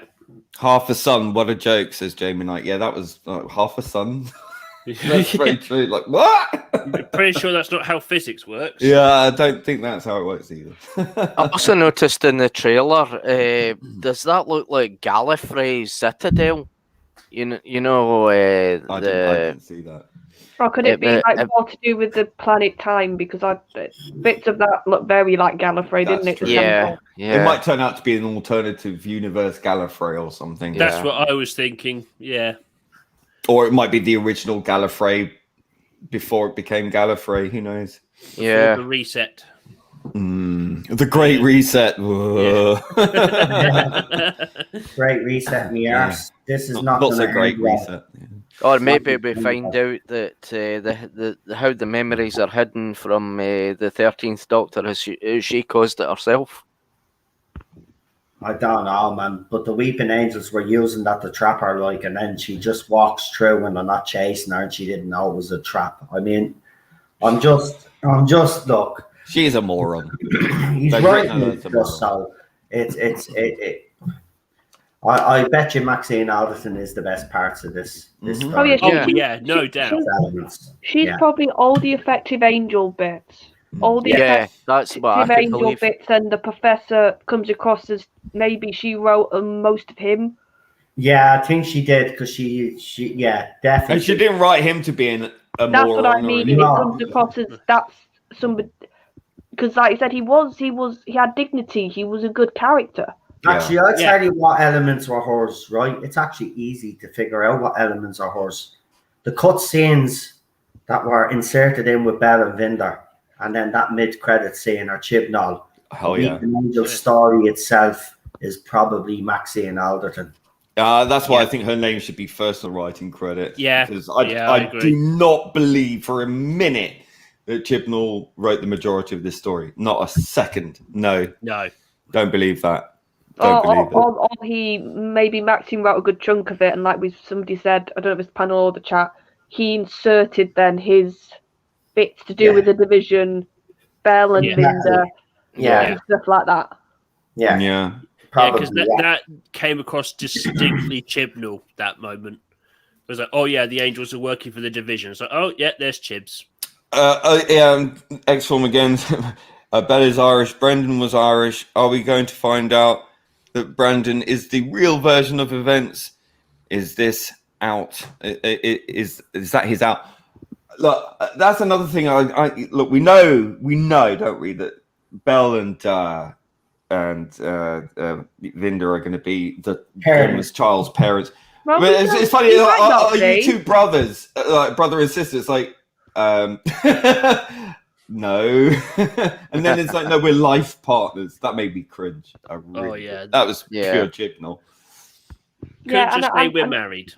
Yeah, and also, let's go, Brandon. Yeah, but also just Belle. I'm sorry. As a character, she's nothing.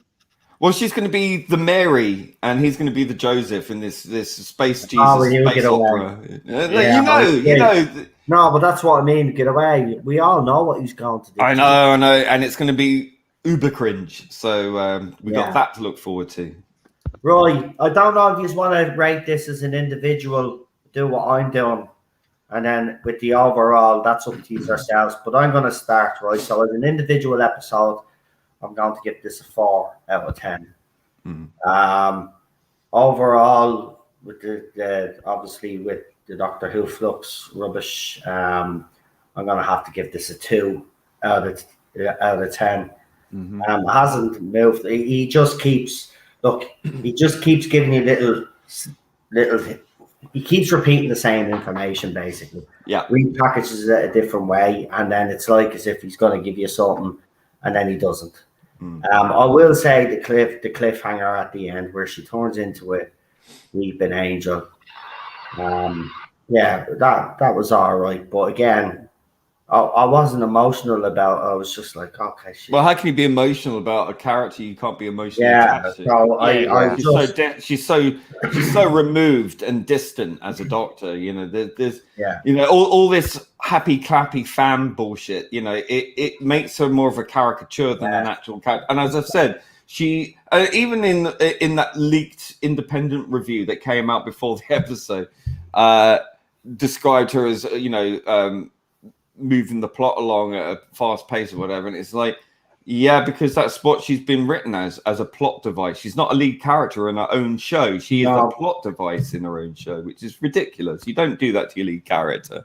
I'll give it your rating, Lee. Are you doing both, or are you doing? Yeah, I since you're doing it, makes sense. Well, I think it would be remiss of me to put the first episode higher than this episode, because that would be just weird and wrong. And I did enjoy the first episode, as people know. So I'm going to give it a 7, just so it's on par with that, because I feel that would be wrong, because I think this was at least coherent, mostly. It was entertaining.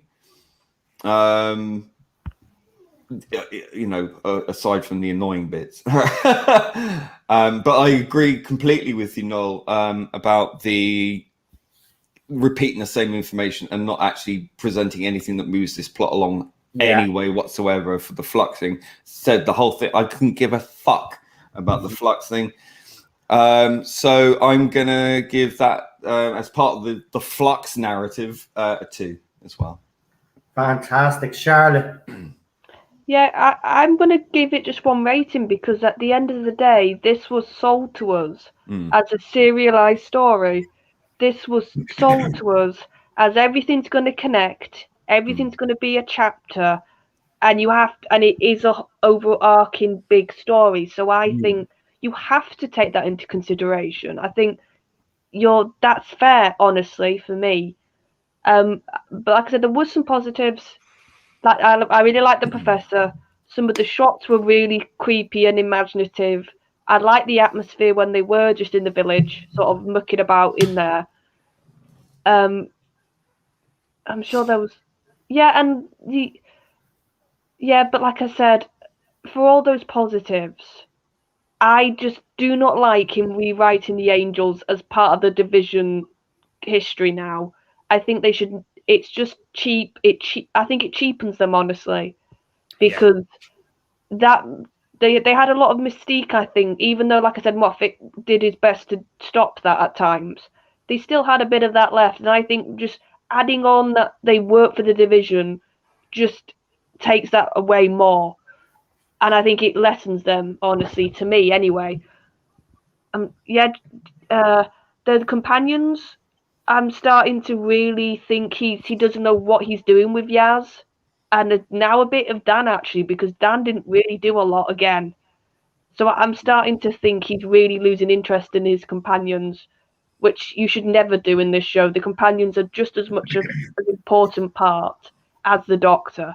Yeah. Especially in the modern run. So I think the fact that he's doing this separating thing seems to be every episode now almost. He's pairing the Doctor up with every other character set from the companions. I don't think that's a good sign. And also the repeating of information with the whole swarm thing. Sorry, Azura and the passenger. We knew that's what the passenger was. We got explained to it quite clearly. and it just made also the people look a bit stupid. To be fair, because would there not be something to get out that actually, if you go to this planet, you're going to end up. I didn't buy that they were so almost like lemmings going towards their death a little bit. And I do think Asura is suffering a bit now, to be fair. I like Swarm, but I think she's becoming a bit of the second fiddle, which is a shame because that actress is actually really good. I've seen her in other things, so I think it's a bit of a waste of her, if I'm being honest. So I'm going to give this a 5 because, like I said, I think this is a serialized story, and you need to move your plot. You need to not just repeat your information and then forget a plot line and then pick it up. So like we said, we randomly got shown that old woman last week, and there was nothing about her in this episode. Yeah, it's very spotty and Yeah. patchy. Yeah, so I guess, I mean, if you take my 7 for the standalone and the 2 for the continuing plot contrivance, then I suppose the average would be about 5. Okay. Yep, next. Go ahead, Charlie. You wanted to add on to that? No, I said that's me basically done. Okay, Jack. Well, after this chat, I actually think a bit less of it.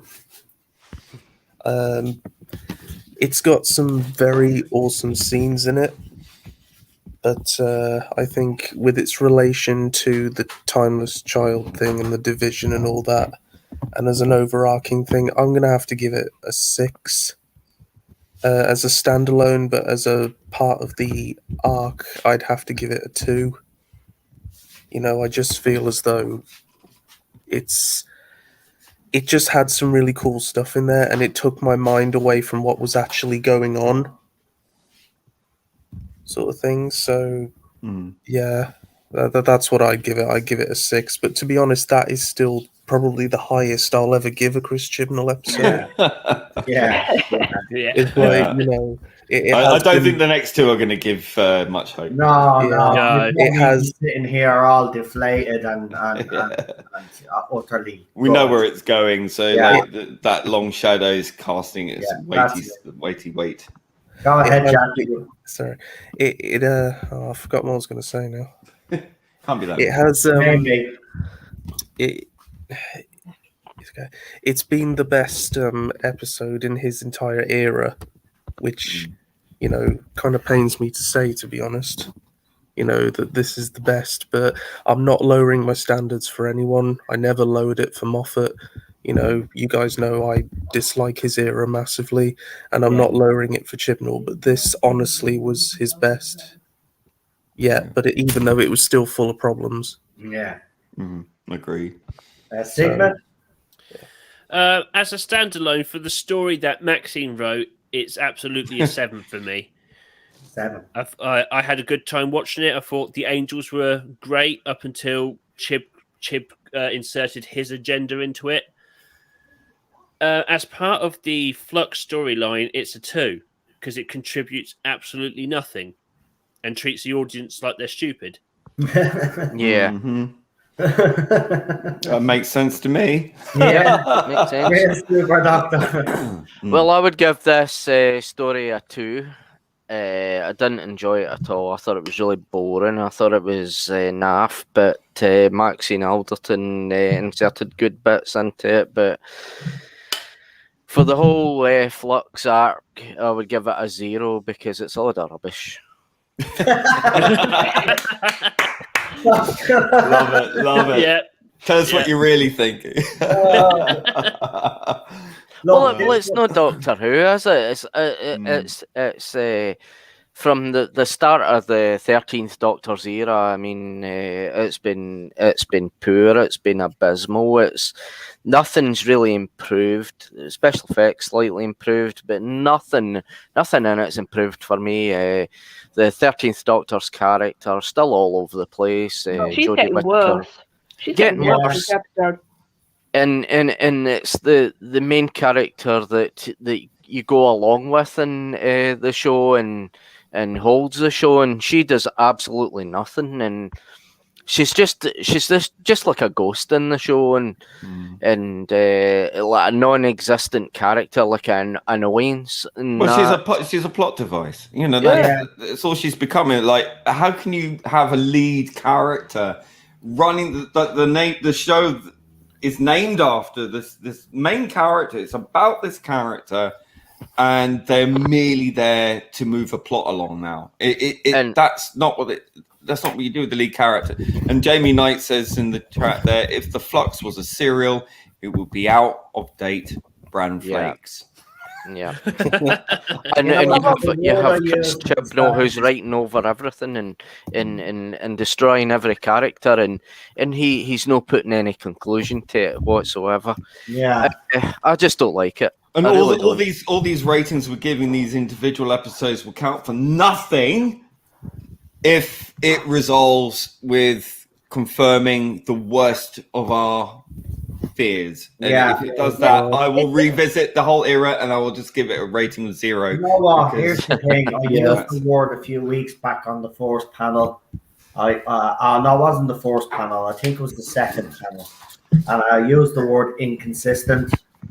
I throw in uneven now.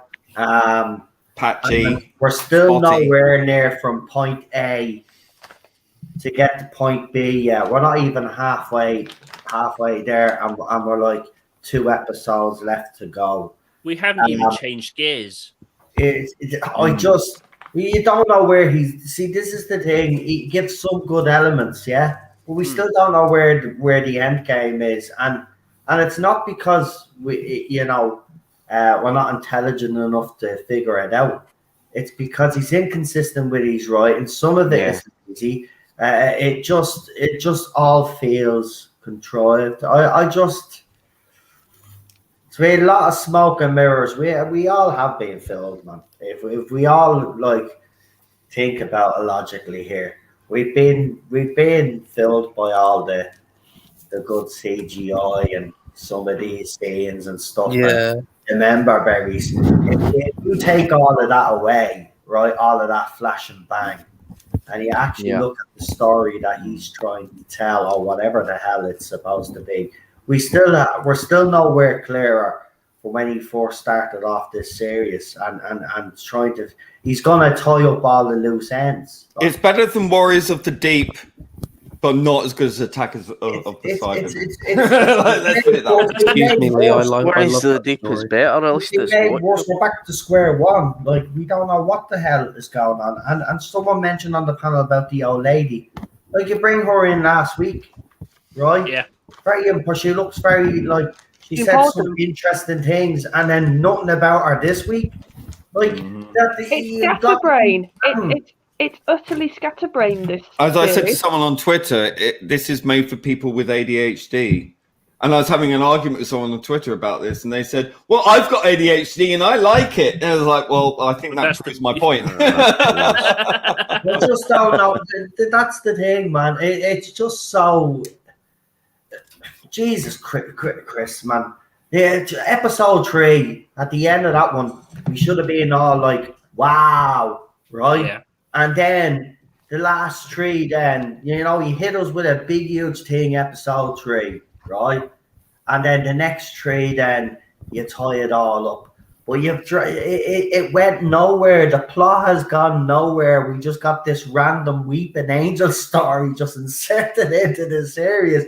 And then to make matters worse, they insert scenes in that look from a completely different episode altogether, just shoved in there. And I just don't know. I mean, look, someone said it. This clearly was re-edited, but it needed to be re-edited yet again to fix it. Yeah.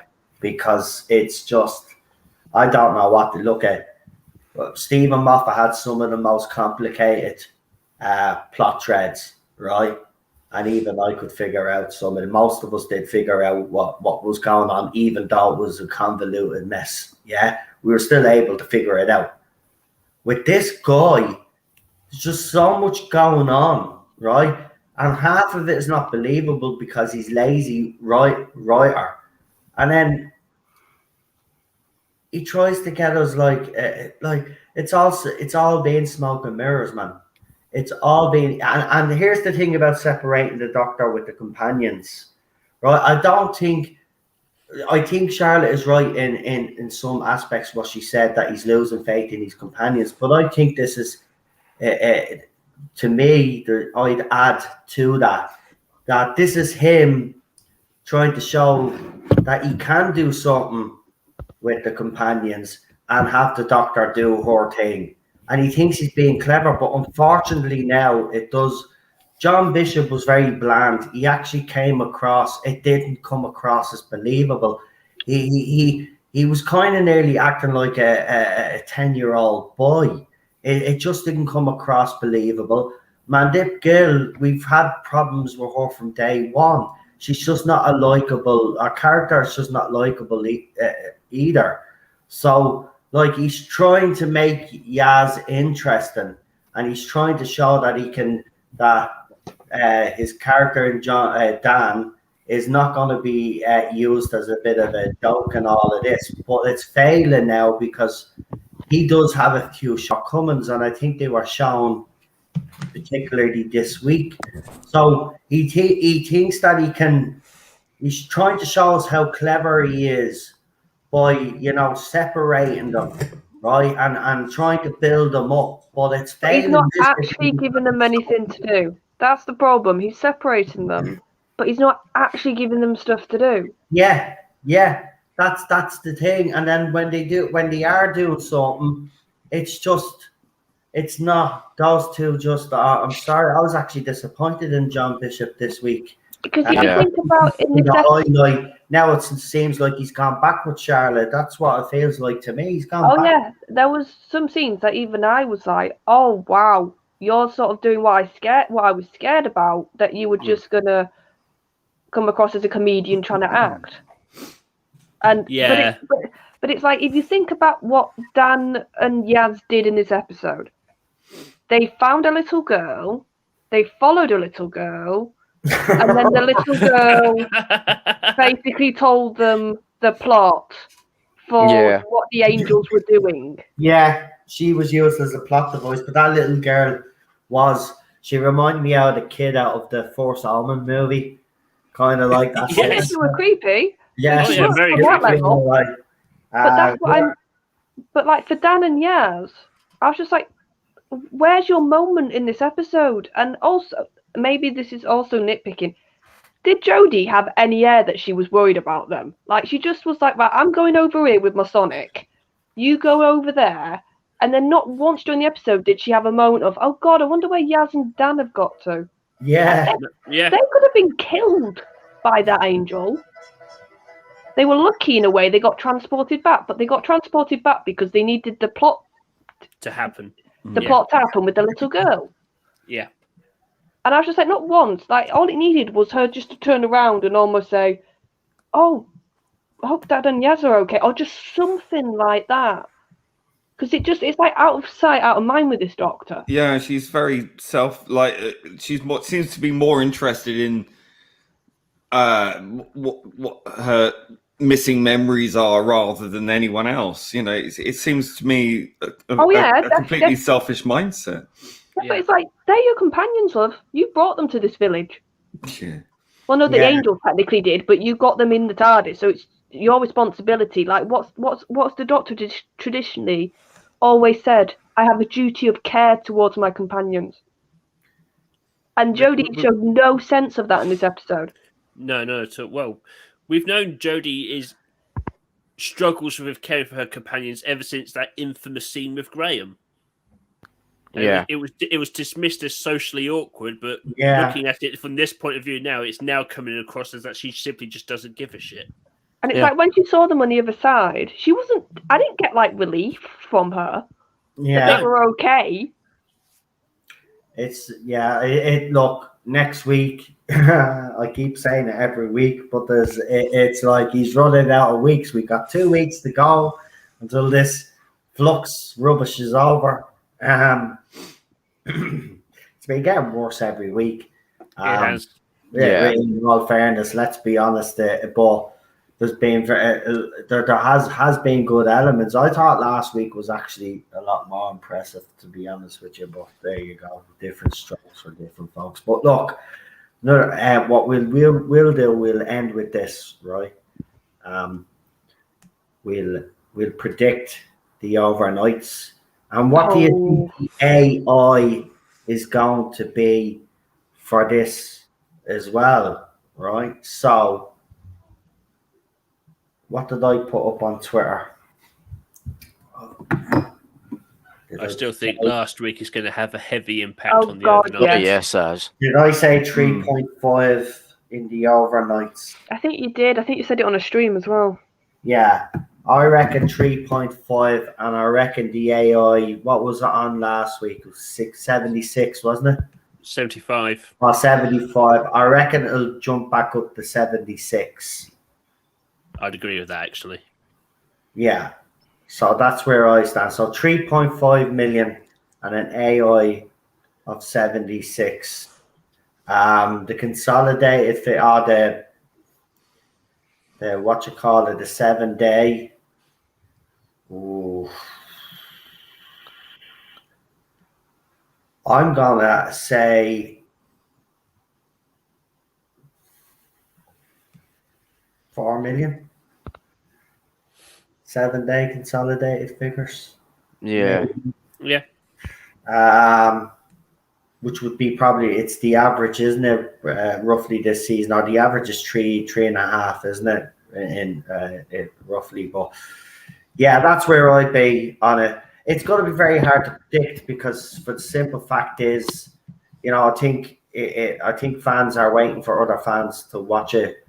And remember, it's on different times here in Europe than it is in America and different countries. So I think a lot of fans that are watching each week are probably waiting until the people in Europe are watching, seeing the comments, and then deciding whether they're going to watch it or not.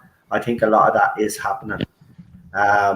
So that's where I'm going to go with it. Lee, what do you think? Well, I think last week's episode would do damage to this one. Will the appearance of the Weeping Angels redress that? I don't know. I think it may be too late.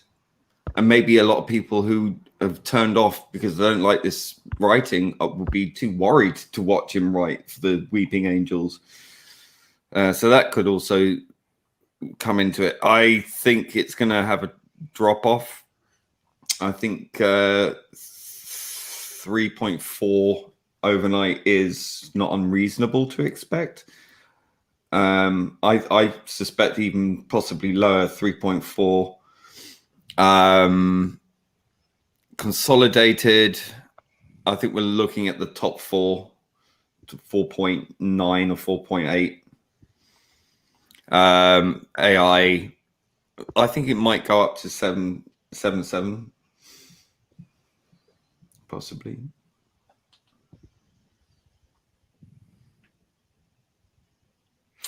So is it Real Super Doctor next then? Yeah, well, I Yeah, think go so. ahead. Sorry, do you know what? I'm at the being like talking there after Lee finished, and I realised that I had myself muted. I'm an idiot, but go ahead. Yeah, go ahead. Who's next? What I would think the ratings would be for this one, I would think 3.76 million, and I would think that it would be 4.43 in the consolidated. On the AI? Yeah, maybe 76. Okay. Jack? I would say purely because of the popularity of the Weeping Angels, I'd say 3.8, maybe 3.9 million. It will get a slight boost because, people will want to see the Weeping Angels, despite how crap the show is. But, I'm not going to lie, and I'm being deadly serious. If it wasn't for your YouTube notification about this stream, I would have forgotten about the show.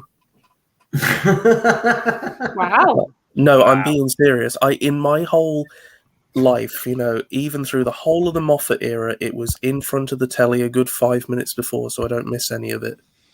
Since Chibnall, I realised during Series 11, whilst having a shower, oh damn, I've missed the Witchfinders. And then I realised, actually, I don't care.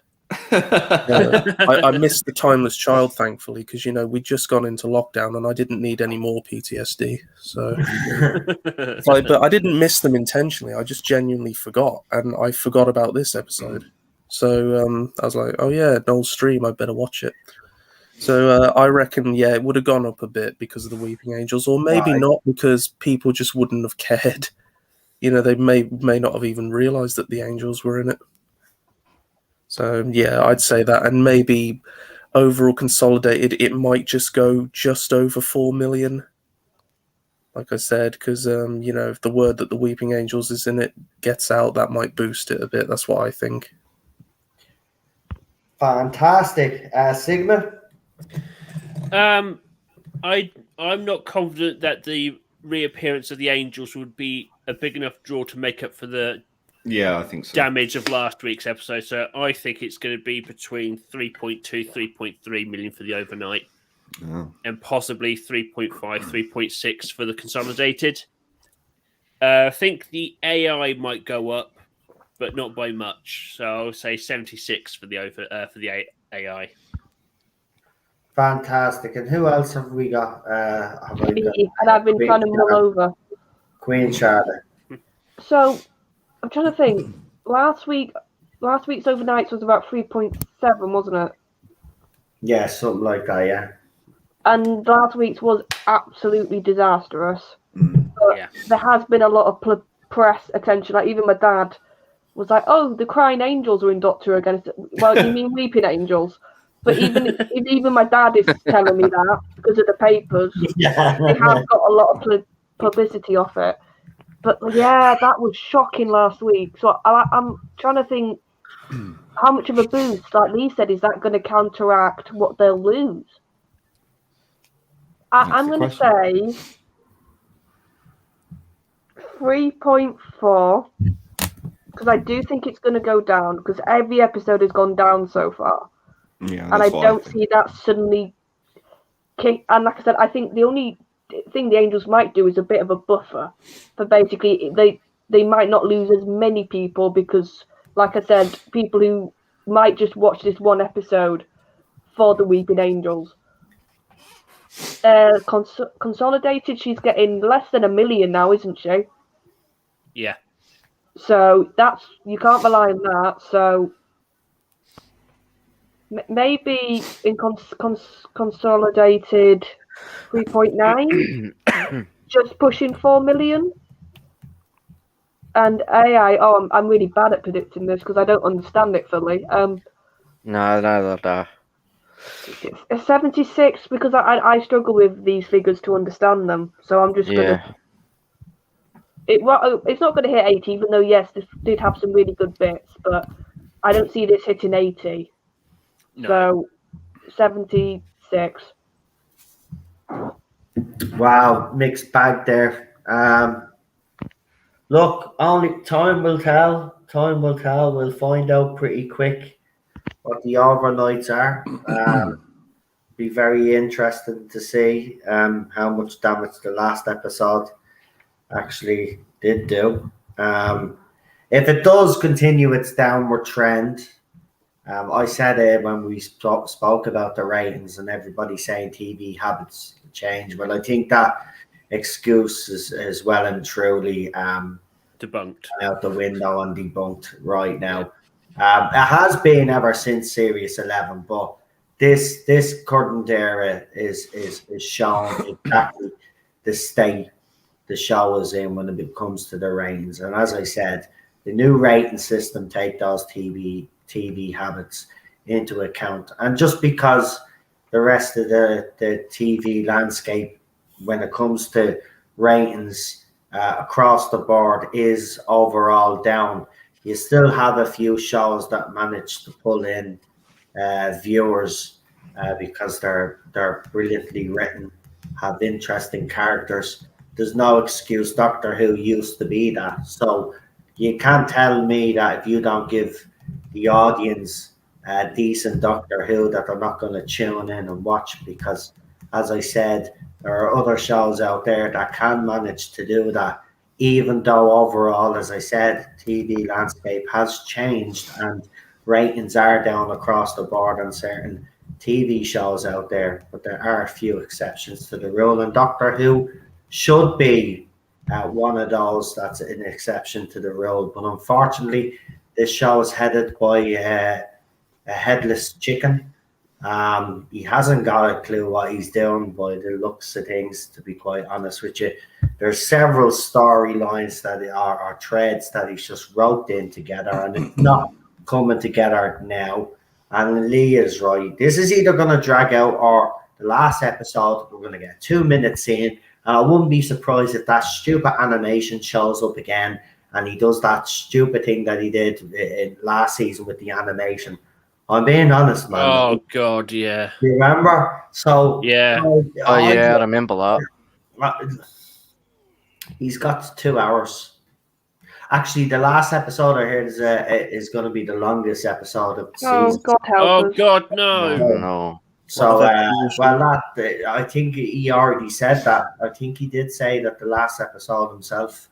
Well, yeah, and wasn't the Timeless Child like longer than all the other ones Yeah. to do as well? So it will be, but Oh, listen, God. he- We're going he to tried- get another... We're going to get another glorified PowerPoint presentation, aren't I'm we? telling you, man, that's We'll get exactly something what's like going to happen. I've got a funny feeling Lee has been spot on. He was spot on. We were all saying, no, the story has to move along. I said episode 3 was important. We kind of let it slide a little bit because there was a bit of movement on certain character development. I didn't. Oh, yeah. Now it's come to a complete stop. It's like a freight train has hit a brick wall and it's just stopped. It's just, yeah. We'll find out anyway tomorrow how the ratings are done. But yeah, I think we'll leave it there. But very interesting panel tonight. Few surprises, actually. I think the big surprise is I heard something there. yeah, someone That has was my got their alarm. head Sorry, on. that was my alarm. Right. But yeah, next week is more member berries, folks. We got the Ood, and we got Yuna, and Kate Stewart is back. Very interesting how she's going to tie into all of this. Kate Bland but- was all hell. My dad was in this show once, don't you know, Stuart? Yeah, so we'll have All right, to we'll find out she's a double agent for the division you wear. when you say probably, yeah, or turns into a weeping angel and crap like that. But look, we'll find out soon enough. We'll see what the overnights are like tomorrow, folks, and I will react to it. It'll probably be a pre-record this time because I'm going to sit down tomorrow and me and the wife are going to spend a little bit of time together. I'll be back then Tuesday for the TARDIS Zone talks and stuff like that. And I think Daniel earlier on was throwing in all the channels, so that's absolutely great. But yeah, interesting one tonight. I'll have to watch this story again, but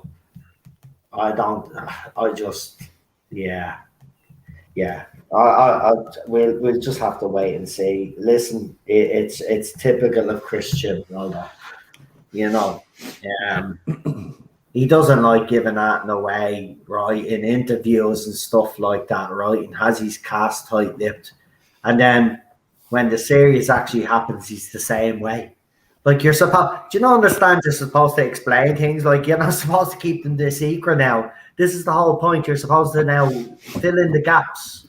You know, tell your story and give the audience something. But you're giving them absolutely nothing for 4 weeks now. And we're still getting shit repeated all the time. So we'll see what you do in episode 5. Probably the same bloody thing. Episode 6 probably going to be the same bloody thing. Then we get to your Dalek special, and then it'll probably be completely different, like the Weeping Angel story, just out of place, and then you'll figure it out then the last 2 bloody specials, because you know you want to drag this out for no particular reason whatsoever. And You know what? I hope. Do you know what? My dream will be she's a weeping angel and she can't get out of that and she's done. Right? Let Kate Stewart take over for the next couple of episodes and the specials. Bang, and then Jodie's doctor somehow becomes a Time Lord again, and then she regenerates, and then bang, she's done. Everything's done. Yeah, that doesn't even make sense, but it makes more sense than what fucking Chris Chibnall's done. But anyway, I'm gonna leave it there. I'm done. Say good night, panel. Good night, Good panel. night, Good Anna. night, everyone. And thank you everybody in the chat for supporting. Don't forget to like, share, subscribe. If you haven't subscribed, please do, because the panels will be very, very interesting. And as you can see, everybody had different opinions on the panel. We did agree on some stuff, and you know, actually there wasn't too many disagreements this week on the panel, which is like, even though everybody had their favorite elements, I think we were all in agreement with what the bad elements were. Yeah. Which means we're all in sync. But look, he's got 2 episodes. But we'll see if he starts explaining stuff next week. That's all I can say. We don't even know now at this stage with this man. So let's just that's all I'm going to say. I'm not going to say I hope he does. We'll just say let's just see. Yeah. He's probably going to probably going to leave it another week, and then it'll be explaining a 2-minute bleeding scene, and then that's it, done. Bang, wallop. See you later. We'll move on to the Dalek special. Right. Until then, I'll see you. Have a good one. And I'm starting to become more stupid watching his era. Can you feel the intelligence? Can you feel the intelligence sucked out of your brain? Yeah. It's getting that bad now. Right. Until tomorrow, it'll probably be a pre-record. It will more than likely it will be, where I will be discussing the overnights and stuff, and we'll see if the downward trend continues. Until then, good night. Have a good one. Enjoy his Good night. And Good until night. next week, read plenty of dictionaries and smart books, to regain your intelligence, because I've read the dictionary. The zebra did it. there you go. Right, because we need some sort of miracle now. Good night. Good night. Bye. Good night. Good night. Good Bye. night. I'm all depressed. See you later. Bye.